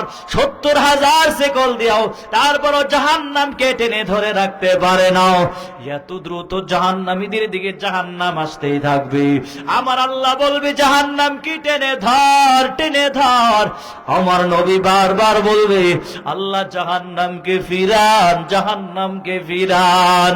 এই দিক দিয়ে জাহান্নামীদের দিকে এত দ্রুত আসতে থাকবে জাহান্নাম। এক পর্যায়ে গিয়ে আমার মায়ার নবীর সুপারিশটা আল্লাহ পাক কবুল কবুল করে ফেলবে। আল্লাহ পাক কবুল করার পর কিছু পানি আল্লাহ পাক ফেরেশতাকে দিয়া বলবো, ফেরেশতার দল এই পানিগুলো জাহান্নামের উপরে ছিটা দাও। জাহান্নামের উপরে ছিটানো মাত্র জাহান্নাম পিছনে চলে যাবে। ফেরেশতারা বলবে, আল্লাহ আমরা 70,000 ফেরেশতারা 70,000 শিকল দিয়েও টেনে ধরে রাখতে পারি নাই। আল্লাহ আপনি এমন কি পানি দিলেন জাহান্নাম পিছনে চলে গেল। তখন আল্লাহ পাক বলবি, এ ফেরেশতার দল এগুলা কিসের পানি জানো? এগুলা হলো আমার গুনাহগার বান্দার চোখের পানি। এগুলা দুনিয়ার কোন বৃষ্টির পানিও না, জমজমের পানিও না, হাউজে কাউসারের পানিও না, এগুলা কোন বরকতময় কোন পানিও না। এগুলা হলো আমার গুনাহগার বান্দার চোখের পানি। এই যে শীতের মৌসুমে আমার কত গুনাহগার বান্দা আছে, আরামের ঘুমকে হারাম বানায়া, কম্বলটা ফালায়া, ঠান্ডা পানি দিয়া ওযু বানায়া 4 রাকাত তাহাজ্জুদ নামাজ পড়ার জন্য আমার কিছু গুনাহগার বান্দা আছে 5 বেলার নামাজ জামাতের সাথে আদায় করার পর এরা আবার ওভার ডিউটি করি ফজরের নামাজের আগে ঠান্ডা পানি দিয়ে ওযু বানাইতে কি পরিমাণ কষ্ট। আমার কিছু খাঁটি আদরের বান্দা আছে, এরা ঠান্ডা পানি দিয়ে ওযু বানায়া এরা নামাজের মুসল্লায় বসে বসে মুনাজাতটা তুলে আমি আল্লাহর কাছে বলছি, ও দয়ার মালিক জীবনে কত অন্যায় করলাম, আমার অন্যায়ের খবর আমার মা জানে নাও, আমার গুনাহের খবর আমার স্ত্রী জানে নাও, আমার গুনাহের খবর এলাকার কোন মানুষ জানে না। এমন করে করে আমার গুনাহগার বান্দা চোখের পানি ফেলছি। আমি আল্লাহ পাক গুনার পার বান্দার চোখের পানি আমি আল্লাহ পাক জমা করে রাখলাম। আজকে ওই গুনাহগার বান্দার চোখের পানি আমি আল্লাহ পাক জাহান্নামের উপরে ছিটিয়ে দিলাম। জোরে জোরে চিল্লায়া পড়েন সুবহানাল্লাহ। এই জাহান্নামকে থামানোর কোনো মেডিসিন নাই, একটাই মাত্র মেডিসিন আছে, সেটাই হলো বাবা চোখের পানি। আজকে তোমার আমার চোখে পানি নাই, আজকে জাহান্নামের আলোচনা হয় এরপরও চোখে পানি আসে নাও, এরপরও বাবা দিলটা নরম হয় নাও। অথচ ওই জাহান্নাম বড় ভয়ঙ্কর, বড় ভয়ঙ্কর। দুনিয়া থাকতে যদি বেঈমান হয়ে যদি কবরে যাও ওই জাহান্নামের আগুন সহ্য করতে পারবা না। তোমার আমার কারো সামর্থ্য নাই, শক্তি নাই, 1 সেকেন্ড তুমি জাহান্নামের আগুন সহ্য করার তোমার আমার কারো ক্ষমতা নাই রে বাবাও।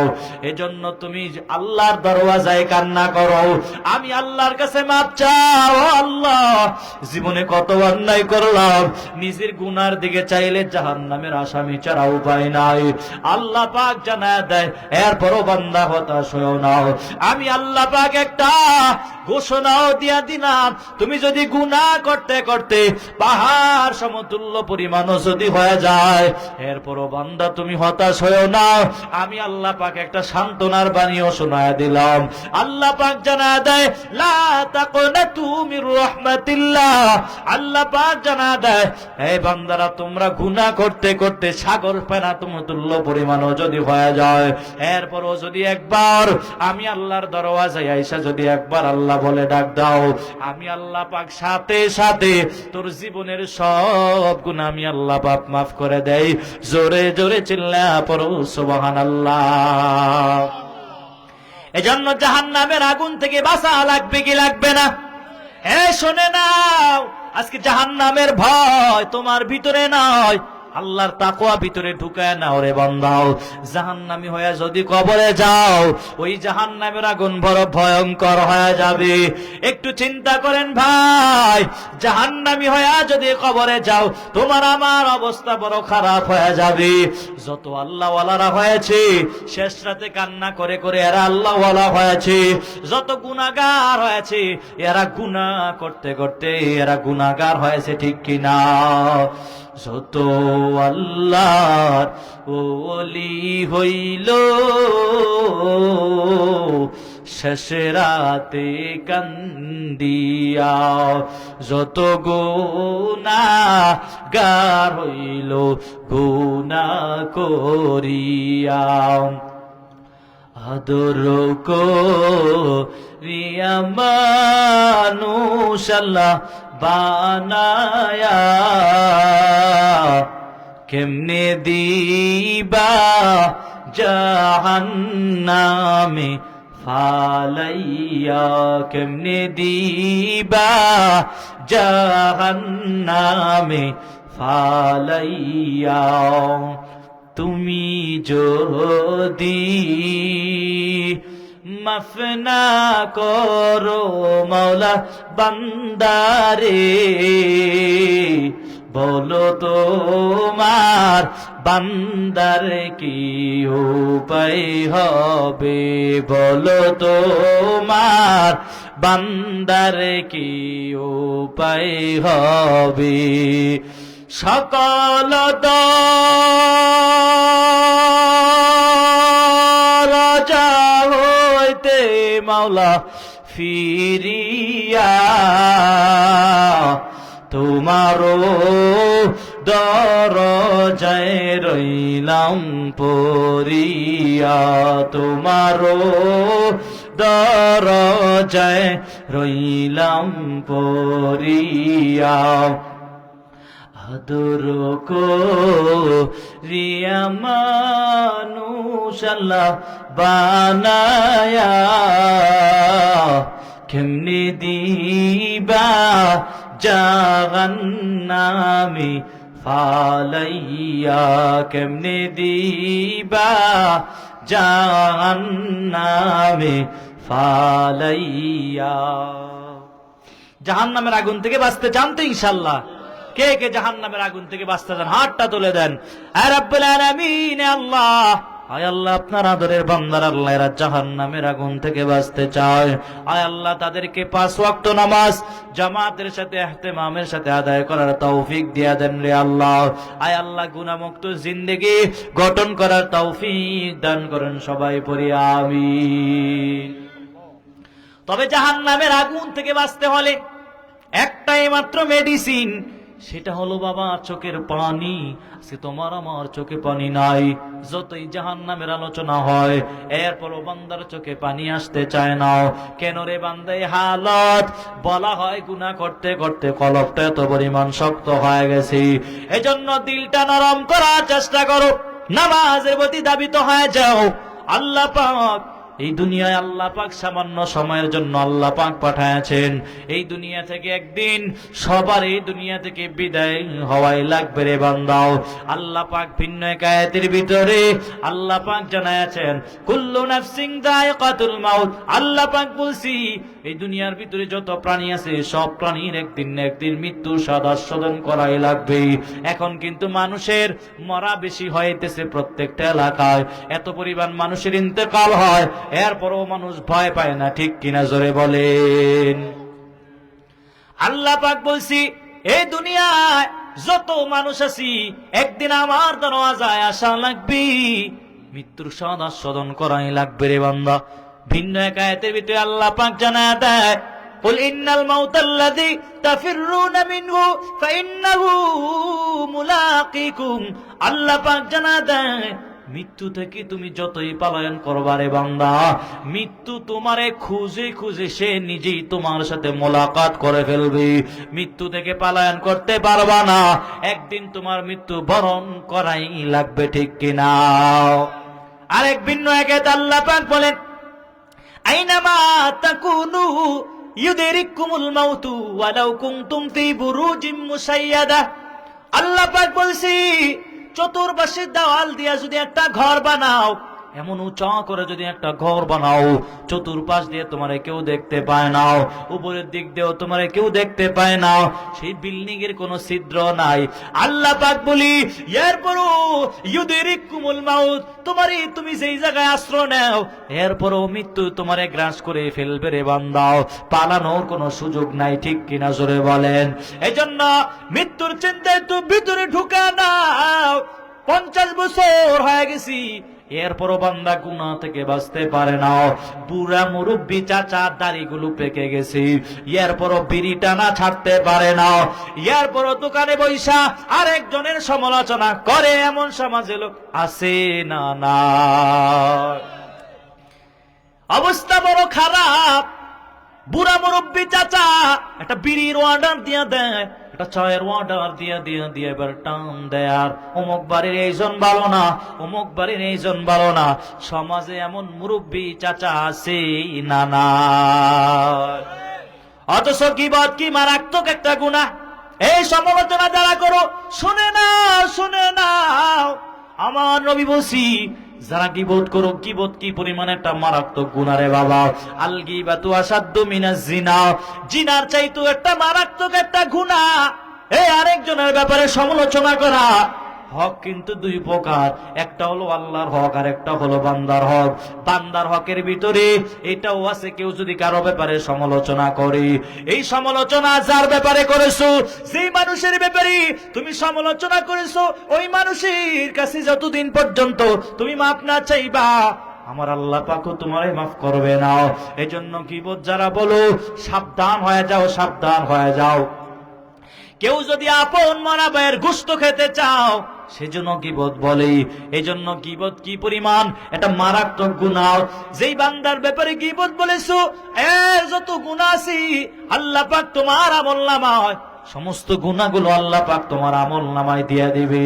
এজন্য বান্দা গীবতের গুনাহ ছাড়ো, জবানকে কন্ট্রোল করার চেষ্টা করো। এই জবানের বড় দাম, বড় দাম। এই জবান দ্বারা কেউ গালি দেয়, আবার এই জবান দ্বারা কেউ আবার আল্লাহরেও ডাক দেয়, এই জবান দ্বারা কেউ আবার আল্লাহরও গালি দেয়। ঠিক কিনা জোরে বলেন? এই জবানের বড় দাম। আমার নবী বলছি, এ বান্দারা শুনে নাও, দুটো জিনিসের হেফাজত যদি করতে পারো, আমার নবী বলছি, তোরে জান্নাতে নেওয়ার জন্য আমি নবী জিম্মাদারি নিয়ে নিলাম। জোরে জোরে চিল্লায় পড়েন সুবহানাল্লাহ। আল্লাহ নবী বলছি, দুটো জিনিসের হেফাজত যদি করতে পারুরি, আমি নবী তোরে জান্নাতে নেওয়ার জিম্মাদারি নিয়ে নিলাম। এক নম্বর হলো দুই ঠোঁটের মাঝখানের জিহ্বা যদি হেফাজত করতে পারো, দুই নম্বর হলো দুই রানের মাঝখানের লজ্জাস্থানের যদি হেফাজত করতে পারো। আমার নবী বলছি, এই দুটো জিনিসের যারা হেফাজত করতে পারবি, আমি নবী ঘোষণা দিয়ে দিলাম, তোর জান্নাতে নেওয়ার জন্য আমি নবী জিম্মাদারি নিয়ে নিলাম। জোরে চিল্লা পড়েন না সুবহানাল্লাহ। আজকে জবানটাকে কন্ট্রোল করতে পারো না, অমুকের নামে বদনাম, অমুকের ব্যাপারে সমালোচনা করো, অথচ কি পরিমাণ মারাত্মক গুনাহ হয়ে যায় রে বান্দাও। একটু মনোযোগ দিয়ে শোনো। এই দুনিয়া আল্লাহ পাক সামান্য সময়ের জন্য আল্লাহ পাক পাঠাইছে। আল্লাহ পাক কোরআনের ভিতরে বলছে, মানুষের ভিতরে কোরআনের নফস, তার কোরআনের ভাষা অনুযায়ী মানুষের ভিতরে আল্লাহ পাক তিনটা নফস আল্লাহ পাক দান করেছেন। এক নাম্বার নফসের নাম হলো নফসে আম্মারা।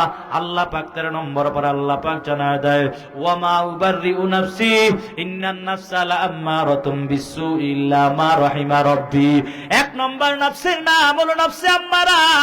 এই নফসে আম্মারার কাজ হলো মানুষকে শুধু গুনার দিকে টেনে নেওয়া। চারজন বন্ধু মিলা বের হয়েছি, চারজন বন্ধু বলে, রে বন্ধু নামাজের দিকে যাওয়া দরকার নাই, শুধু গুনার দিকে যায়। ওই সময় নফসের নাম হলো নফসে আম্মারা। আল্লাহ পাক জানা দেয়, আল্লাহ পাক নফসে আম্মারার জন্য আল্লাহ পাক জাহান্নাম বানায় রাখছি। দ্বিতীয় নম্বর নফস আল্লাহ পাক আরেকটা নফসের কথা আল্লাহ পাক বলছি 29 নম্বর পারায়। আল্লাহ পাক জানায় দেয়, লা উকসিমু বিয়াউমিল কিয়ামা ওয়া লা উকসিমু বিন নাফসিল লাওয়ামা। এই যে নফসিল লাওয়ামা, এটা কেমন নফস রে? এই নফস একবার ভালোর দিকে যায়, আবার খারাপের দিকে যায়, মাঝে মাঝে মন্দিরেও যায়, মাঝে মাঝে আবার নামাজও যায়। ওই সময়ের নফসের নাম হলো নফসে লাওয়ামা। আমার আল্লাহ পাক তৃতীয় নম্বরে আরেকটা নফসের কথা আল্লাহ পাক বলছি 30 নম্বর পারায়। আল্লাহ পাক বলছি, ইয়া আইয়াতুহান নাফসুল মুতমাইন্না ইরজিই ইলা রাব্বিকি রাদিয়াতাম মারদিয়া। আল্লাহ পাক বলে নফসে মুতমাইন্নার বড় দাম, বড় দাম, বড় দাম। আল্লাহ পাক বলি, যেই নফসটা নফসে মুতমাইন্না হবে তার জন্য আল্লাহ পাক জান্নাত আল্লাহ পাক বানায় রাখছি। কিন্তু আজকে তোমার ভিতরে শুধু নফসে আম্মারায় পাওয়া যায়। আল্লাহ পাক বলে, যারা নফসে মুতমাইন্নার কাতারে পড়ে যাবে আল্লাহ পাক তাদের জন্য আল্লাহ পাক জান্নাত বানায় রাখছে। চিল্লায় পড়েন সুবহানাল্লাহ। এজন্য একটু মনোযোগ দিয়ে শুনবেন, এ দারবেড়ি এলাকার মুসলমান, এই আম্মা জানেরা একটু মনোযোগ দিয়ে শোনার চেষ্টা করো। এই মা বোনেরা, তোমাদের ব্যাপারে কিছু না বললেই না হয়। বাংলাদেশের যত জায়গায় বয়ানে যায়, তারপরও মা বোনদেরকে নিয়ে কিছু বলাই লাগে। আজকে মা বোনদের পর্দার কোনো খবর নাই, ঠিক কিনা জোরে বলে? কি সমস্যা? আল্লাহ পাক জানাবে, হে নারী, আমি আল্লাহ পাক তোমারই এত সম্মানিত করে আমি আল্লাহ পাক তোমারে বানাইছি, কিন্তু তোমার সম্মানটা তুমি নষ্ট করে ফেলো। বোরকা কোন রকম লাগায়া বাজারে বাজারে করে, সমাজে এমন মহিলা আছে না না? অথচ নামাজ পড়া যেমন ফরজ, পর্দা করাও তেমন ফরজ। আল্লাহ পাক কোরআনুল কারীমের ভিতরে আল্লাহ পাক যুবকদেরকেও আল্লাহ পাক বলছে, পুরুষদেরকেও আল্লাহ পাক বলছে, মহিলাদেরকেও আল্লাহ পাক বলছে, হে নারী, তোমার দৃষ্টিকে হেফাজত করো। আল্লাহ পাক যুবকদেরকে আবার বলছে, যুবক, তোমার দৃষ্টিকে নারী থেকে হেফাজত করো। আজকে তোমার আমার দৃষ্টিকে আমরা হেফাজত করতে পারি না। একটা মেয়ে যদি বাড়ি থেকে বের হয়ে যায়, কেন বের হয়? স্কুলে যাবে বা মাদ্রাসায় যাবি, ওই মেয়েটা যদি বাড়ি থেকে বের হওয়ার সময় ওই বান্দিটা তার চেহারার মধ্যে বিভিন্ন জিনিস মেখে মেখে বের হয়, বিভিন্ন গ্যারানযুক্ত সেন্ট ব্যবহার করে বাড়ি থেকে বের হয়ে যায়, পর পুরুষে আকর্ষণ করার জন্য বাড়ি থেকে বের হয়ে যায়। আমার নবী জানা দেয়, হে আম্মা জানেরা, শুনে নাও, শুনে নাও, আমার মায়ার নবী বলছি, যারা পর পুরুষে আকর্ষণ করার জন্য বাড়ি থেকে বের হয়ে যাও, আমার নবীর ভাষা অনুযায়ী এরা হলো দাইয়ুস, এরা হলো দাইয়ুস।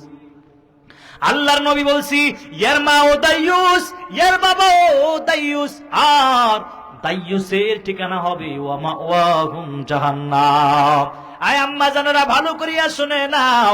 আয় মারা, তোমাদের মেয়ের প্রতি তোমরা যদি খোঁজ খবর না রাখো রে, তোমার মেয়ে কখন কোন জায়গায় যায়, পর পুরুষে আকর্ষণ করার জন্য যখন রাস্তা দিয়ে বের হয়ে যায়, ওই মেয়েটা যখন দাইয়ুসের কাতারে পড়ে যায়, আল্লাহ পাক হাসরের ময়দানে তার মারও দাইয়ুস, তার বাবাও দাইয়ুস হিসাবে ঠিকানা দিয়ে দেবে।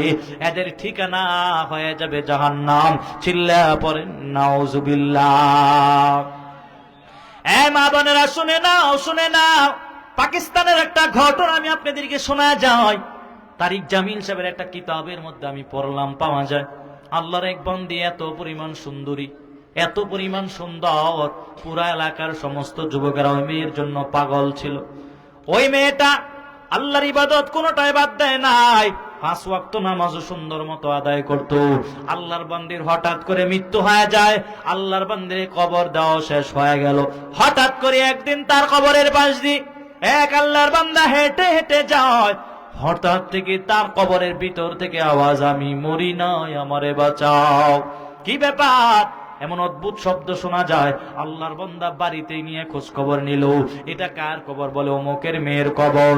বলে যাও যাও যাও, তোমাদের মেয়ের কবরের ভিতর থেকে আওয়াজ শোনা যায়, আমি মরি নাই, আমারে বাঁচাও, আমি মরি নাই, আমারে বাঁচাও।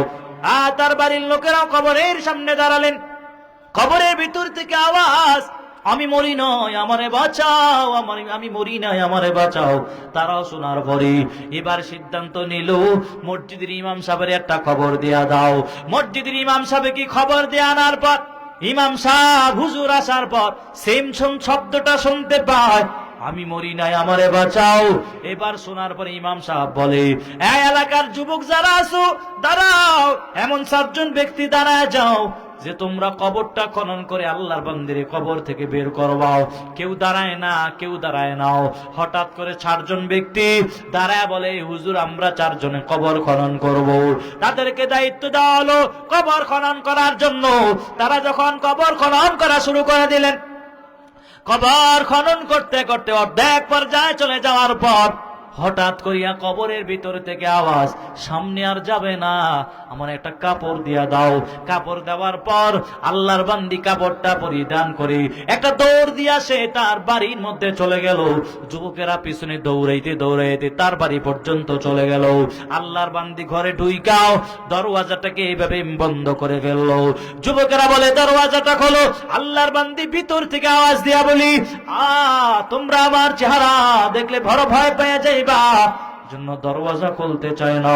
যুবকেরা সাহস করে বলে দরওয়াজা খোলো, আমরা ভয় পাইব না। দরওয়াজাটা খোলার পর আল্লাহর বান্দির চেহারার দিকে তাকায় দেখি ওই চেহারার মধ্যে কোনো গোশত নাই, শুধু হাড্ডি দেখা যায়। আল্লাহর বান্দি বলি আজকে আমার এই হালাত, আমি যখন বাড়ি থেকে বের হয়ে যাইতাম পর পুরুষরে আকর্ষণ করার জন্য আমার চেহারার মধ্যে বিভিন্ন জিনিস মেখে মেখে বের হয়ে যাইতাম। পর পুরুষরে আকর্ষণ করার জন্য এত জিনিস ব্যবহার করার কারণে আজকে আমার এই চেহারার এই হালত। তার যখন নকির দিকে তাকানো হলো, তার নকির হালত বলা হলো তোমার নকির হালত কেন? আল্লাহর বান্দি বলি আমি নখ পালিশ দিয়ে যখন বের হয়ে যাইতাম, আমি পরপুরুষে আকর্ষণ করার জন্য বের হতাম, এই কারণে আল্লাহ পাক আমার নখের এই হালত বানায় দিয়েছি। এই জন্য আম্মা জানেরা ভালো করিয়া শুনে নাও, তোমরা যারা পর্দা করতে চাও না, পর্দা এমন একটা গুরুত্বপূর্ণ বিষয় রে বান্দি, ভালো করিয়া শুনে নাও। আজকে নামাজ পড়া যেমন ফরজ, পর্দা করাও তেমন ফরজ। আজকে আমাদের এলাকায় পর্দা নাই বললেই চলে, ঠিক কিনা জোরে বলেন? কি দুঃখ, বাংলাদেশের সব জায়গায় একই হালত। এখন মানুষ পর্দা করতে চায় না, অথচ পর্দার কারণে কত মানুষ জাহান্নামের আগুনে জ্বলবে। এই আল্লাহর বান্দিরা, এ মা বোনেরা শুনে নাও, তুমি তোমার পর্দাকে তুমি যত তোমার ভিতরে রাখবা, আল্লাহ পাক তোমারে তত বেশি সম্মানিত বানায় দেবে। তোমার চেহারা সুন্দর থাকবে কেমনি? কারণ তোমার এই চেহারা তোমার বিবাহ শাদী হওয়ার পর তোমার চেহারা কেন সুন্দর থাকে না রে? কেন থাকে না? এর একটাই মাত্র কারণ, তোমার চেহারাটা যখন বের করে তুমি রাস্তায় ঘোরো, তোমার এই চেহারা শুধুমাত্র তোমার স্ত্রীর জন্য আল্লাহ পাক হালাল বানায়াছেন, কিন্তু তুমি এখন বিবাহ শাদী হওয়ার পরও তোমার এই চেহারাটা অটোর ড্রাইভাররে দেখাও, সিএনজির ড্রাইভাররে দেখাও, অথচ যেটা তোমার জন্য জায়েজ নাই। তোমার এই চেহারা তো সাধারণ মানুষের জন্য নয়, তোমার এই চেহারা একমাত্র আল্লাহ পাক বিবাহের পরে তোমার স্বামীর জন্য আল্লাহ পাক হালাল বানাইছে, ঠিক কিনা? এই কারণে তাদের চেহারায় মায়া নাই, এরা বিভিন্ন জিনিস মেখে মেখে তার চেহারা সুন্দর করার চেষ্টা করে, এরপরও চেহারা সুন্দর হয় না। পৃথিবীর মধ্যে সবচেয়ে দামি ফেস ওয়াশ হলো 5 ওয়াক্ত নামাজের সময় যারা ওযু বানাবে, এর চেহারা সুন্দর কেউ হতে পারে না, ঠিক কিনা? আয় আম্মা জানেরা ভালো করিয়া শুনে নাও, ভালো করিয়া বুঝার চেষ্টা করো। তোমাদের সম্মানের উপরে আঘাত দেওয়ার জন্য আমি কোনো কথাও বলি না, নিজের একটু বোঝানোর চেষ্টা করো। তুমি তোমারে যত হেফাজত করবা আল্লাহর দরবারি, তোমারে আল্লাহ পাক তত বেশি দামি বানায়া দিবে। আল্লাহ পাক বলে, হে মা বোনেরাও একটু মনোযোগ দিয়া শোনার চেষ্টা করো। তোমরা যদি পর্দার আড়ালে থাকো, স্বর্ণ যেমন একটা দামি একটা জিনিস, কত ভিতরে রাখে তারে, তুমি যত ভিতরে থাকবা আল্লাহ পাক তোমারে তত বেশি দামি বানায়া দেবে, ঠিক কিনা? আর যুব সমাজ শুনে নাও, তুমিও রাস্তা দিয়ে একটা মেয়ে হেঁটে হেঁটে যায়, তুমি তাকে নিয়ে বিভিন্ন বাজে ধরনের কথা বলো, তুমি যে আর একজন মেয়েকে নিয়ে টিটকারি মূলক কথা বলতে থাকো, এই আল্লাহ পাক নবীর মাধ্যমে জানা দেয়, তুমি চোখ দিয়ে একজন পর নারীর দিকে যখন তাকাও, তোমার আমলনামায় জিনার গুনাহ লেখা হয়ে যায়। আর জিনা চোখের জিনা হয়ে যায়, কানের জিনা হয়ে যায়, মুখের জিনা হয়ে যায়, ঠিক কিনা জোরে বলে? এজন্য আল্লাহ পাক বলছি, আম্মা জানেরা, বাবা মারা শুনে নাও, তোমাদের সন্তান যদি উপযুক্ত বয়সে উপনীত হয়ে যায় তাদেরকে বিবাহ শাদী করায় দাও। কারণ বিবাহ শাদী করালে আল্লাহ পাক সেটার মধ্যে আল্লাহ পাক বরকত দিতে পারেন কি পারেন না? বিবাহ শাদী করে তুমি হালাল ওয়াতে চলে যাও। কত যুবক, আমি টাঙ্গাইল একটা প্রোগ্রামে গেলাম, সেখানে মাহফিলে বয়ান করার আগে এক যুবক এসে বলে, হুজুর গো আজকে মাহফিলে একটু দোয়া করবেন। আমি বললাম কি দোয়া করতাম? কয় হুজুর আমি আমার একটা মেয়েরে খুব মহব্বত করি, ভালোবাসি, কিন্তু আমার ফ্যামিলি চায় না, কেউ চায় না, এখন আমি তারে বিয়ে করতে চাই। এমন আমি ইতিহাসের মধ্যে যত প্রেম প্রীতির যত বিবাহ শাদী দেখলাম, যারা রিলেশন করে বিবাহ শাদী করে এরা 1-2 বছর ভালো থাকতে পারি, কিন্তু তাদের পরবর্তী খোঁজ খবর নিয়ে দেখবেন তাদের সংসারে অশান্তি লেগে থাকে, ঠিক কিনা জোরে বলে? আমি যত দেখলাম যারা এই রিলেশন করে বিবাহ করেছে 1-2 বছর ভালো থাকে, কিন্তু কিছুদিন পরে এদের সংসারে এত পরিমাণ বেজাল, এত পরিমাণ বেজাল, কেন রে বান্দা তোমার এই ফ্যামিলির ভিতরে কেন শান্তি আসে নাও, আল্লাহর রহমত কেন আসে নাও? এজন্য সুন্দর করি আমার নবী শিক্ষা দিয়ে দিলেন, কোন মেয়ের যদি তোমার পছন্দ হয়ে যায় তুমি সরাসরি তাদের বাড়িতে প্রস্তাব দিয়ে দাও, বড় মানুষদের সাথে তুমি কথা বলে সেটা তুমি সমাধান করার চেষ্টা করো, হালাল ওয়েতে যাও, আল্লাহ পাক অবশ্যই বরকত দিতে পারেন কি পারেন না। ভালো করিয়া শোনো বেরবেড়ি এলাকার মুসলমান, এই মাহফিল কিন্তু আগামীকাল থাকবে না, এই মাহফিলে আগামী বছরও হবে। এই যে আপনাদের পোস্টারে আমি দেখলাম ৬২তম বার্ষিক মাহফিল, অতএব অনেক বছরের মাহফিল এটা হয়। আমার জন্মের আগে অনেক মানুষের জন্মের আগ থেকে এই মাহফিলটা হয়। আগামী বছরের মাহফিল পর্যন্ত আপনি দুনিয়ায় থাকবেন কি থাকবেন না তার কোনো গ্যারান্টি আছে নাকি? নাই, কারো গ্যারান্টি নাই, আমারও গ্যারান্টি নাই। কখন জানি দুনিয়া থেকে বিদায় হওয়া লাগে রে। গত কয়েকদিন আগে একটা ট্রাক অ্যাক্সিডেন্ট হইয়া রড গুলোর নিচে পড়াও একজন মানুষ দুনিয়া থেকে, ছোট বাচ্চা 12, 13, 14 বছরের একটা সন্তান দুনিয়া থেকে বিদায় হয়ে গেল। গত আজকের খবরে দেখলাম একই এলাকায় 2 জন মানুষ বুড়া মুরব্বী দুনিয়া থেকে বিদায় হয়ে গেল। আমার আল্লাহ পাক বলছে এই মৃত্যু নিয়া যদি ভাবো রে, আমার আল্লাহ পাক বলছে তোর মৃত্যুর কথা বেশি স্মরণ করতে পারলে গুনাহ থেকেও বাঁচতে পারবা, ঠিক কিনা জোরে বলেন। আজকে আপনার আমার ভিতরে কোনো চিন্তা নাই, এই আমলটা সুন্দর করার চেষ্টা করো। আল্লাহ পাক কুরআনুল কারীমের ভিতরে আল্লাহ পাক বলছেন 29 নম্বর পর আল্লাহ পাক জানায়া দেয় আল্লাযী খালাকাল মাউতা ওয়াল হায়াতা লিয়াবলুয়াকুম আইয়ুকুম আহসানু আমালা। আল্লাহ পাক জানায়া দেয় আমি আল্লাহ পাক তোমাদের হায়াত, মত, জীবন এগুলা কেন দিয়েছি? এগুলা দিয়েছি একমাত্র আমি আল্লাহ পাক তোমাদের থেকে পরীক্ষা নিব। আল্লাহ পাক কিসের পরীক্ষা নেবেন? আল্লাহ পাক জানায়া দেয় লিয়াবলুয়াকুম আইয়ুকুম আহসানু আমালা। আমি আল্লাহ পাক পরীক্ষা নিব কে কত সুন্দর আমল করতে পারুরি, আমি আল্লাহ পাক সেটার পরীক্ষা নিব। কিন্তু আজকে তোমার এই জিন্দেগির মধ্যে কোনো আমল নাই। এই আমলটা হলো 2 প্রকার, একটা হলো নেক আমল আর একটা হলো বদ আমল। নেক আমল হলো নামাজ, রোজা, হজ, যাকাত, এগুলো হলো নেক আমল। বদ আমল হলো তুমি যত সগীরা কবিরা যত ধরনের গুনাহ হতে পারি এগুলা হলো বদ আমল। আজকে তোমার কোন দিনের ইবাদত আল্লাহর দরবারে কবুল হয়েছে বলে গণ্য করা হবে তোমার জানা নাই? তোমার কোন দিনের সেজদা আল্লাহর দরবারে কবুল হয়েছে বলে গণ্য করা হবে তোমার জানা নাই? তোমার কোন দিনের সেজদা আল্লাহর দরবারে কবুল হয়েছে বলে গণ্য করা হবে তোমার জানা নাই? তবে মুআজ ইবনে জাবাল রাদিয়াল্লাহু তাআলা আনহু বলেছে 4টা গুণ যদি ভিতরে ঢুকাইতে পারো তোমার ইবাদত আল্লাহর দরবারে কবুল হয়েছে বলে গণ্য করা হবে। 1 নাম্বার হলো ইলম। ইলম বড় দামি একটা সম্পদ। এই ইলম আল্লাহ পাক সবাইরে দেয় না। আল্লাহ পাক যাকে মহব্বত করে, যাকে ভালোবাসে, আল্লাহ পাক তাকে ইলম দিয়া দেয়। আল্লাহ পাক তার এই দিনের সহি বুঝটা দান করে দেয়, ঠিক কি না? এই ইলমের জন্য আমার মায়ার নবী কি পরিমাণ কষ্ট করেছি। জিবরাইল আমিন আয়েশা নবীর বুকটার সাথে এইভাবে চাপ দিয়ে বলছে নবী গো পড়েন। আমার নবী বলছি আমি তো পড়তে জানি না। 2 বার চাপ দেওয়ার পরও বলছে আমি পড়তে জানি না। 3য়বারে যখন বলা হলো নবী গো পড়েন প্রভুর নামে, আমার মায়ার নবী সাথে সাথে 5টা আয়াত তেলাওয়াত করে বললেন চিল্লায়া পড়েন সুবহানাল্লাহ। মুফাসসিরিনে কেরামরা বলি নবীর এত পরিমাণ কষ্ট হয়েছে, জিবরাইল আমিন যখন নবীর বুকের সাথে এভাবে চাপটা দিয়া দিলেন আমার নবীর কি পরিমাণ কষ্ট হলো রে। নবীর চেহারাটা লাল হয়ে গেছে। কোন কোন মুফাসসিরিনে কেরামরা বলে নবীর জ্বর পর্যন্ত চলে আসছে।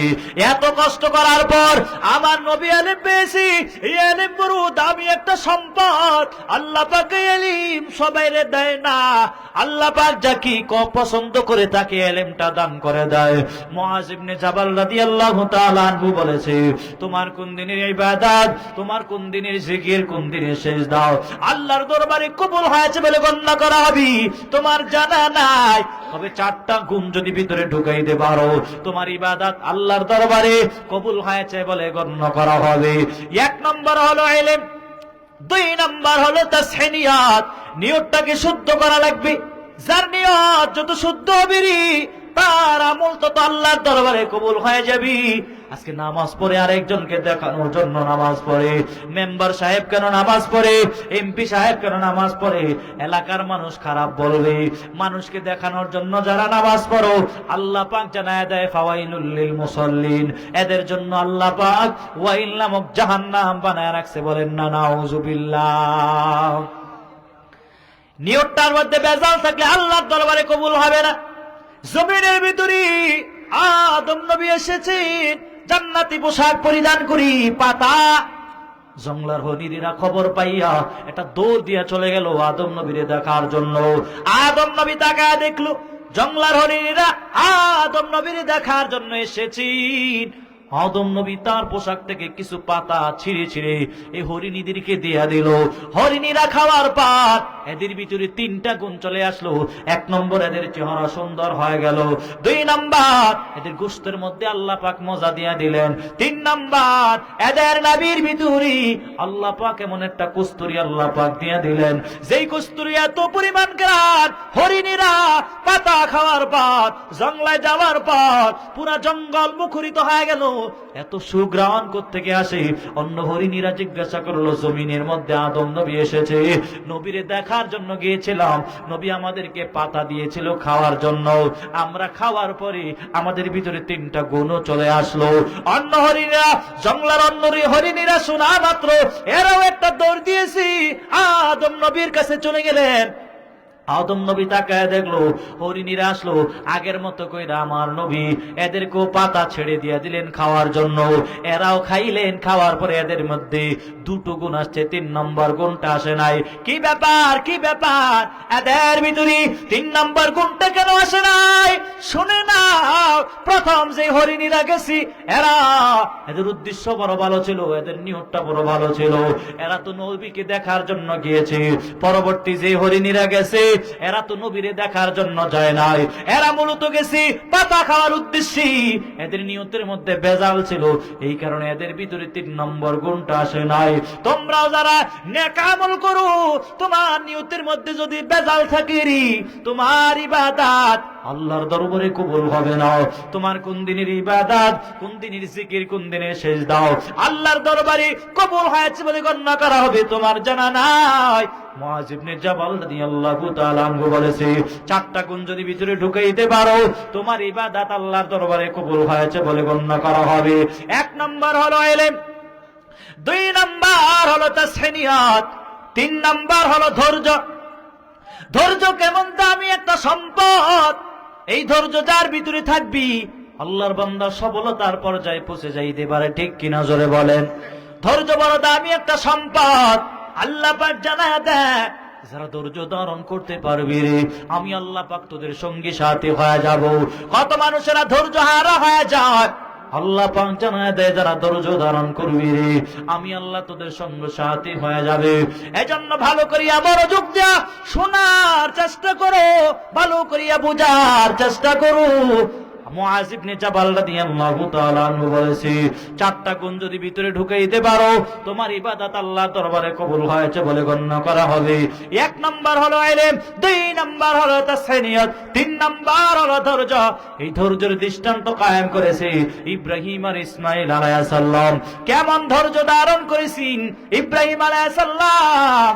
বুড়া বয়সে যখন তার বয়স 96 বছর হয়ে গেল, আল্লাহর দরবারে দোয়া করেছে, ও আল্লাহ আমার এই বুড়া বয়সে একটা সন্তান দান করেন।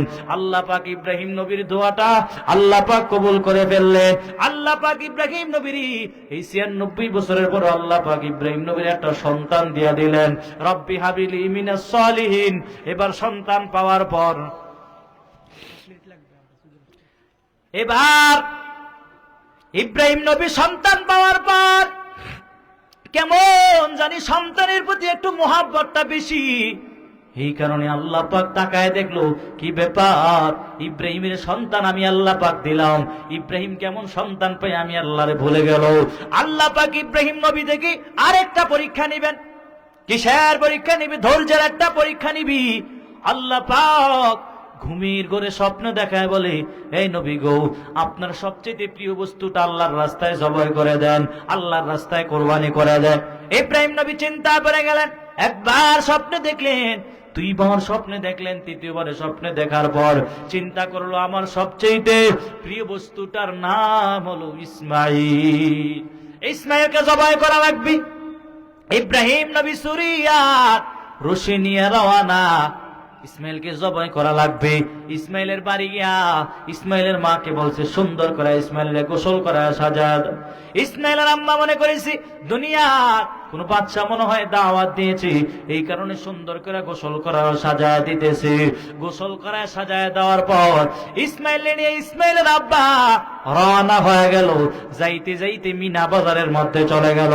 মিনা বাজারে যাওয়ার পর ইব্রাহিম নবী ইসমাইলকে বলে, ইসমাইল, আমি বাবা তোমার কাছে একটা মতামত পেশ করতে চাই। এবার ইসমাইল বলে, আব্বা জান কি মতামত পেশ করতে চান বলেন বলেন।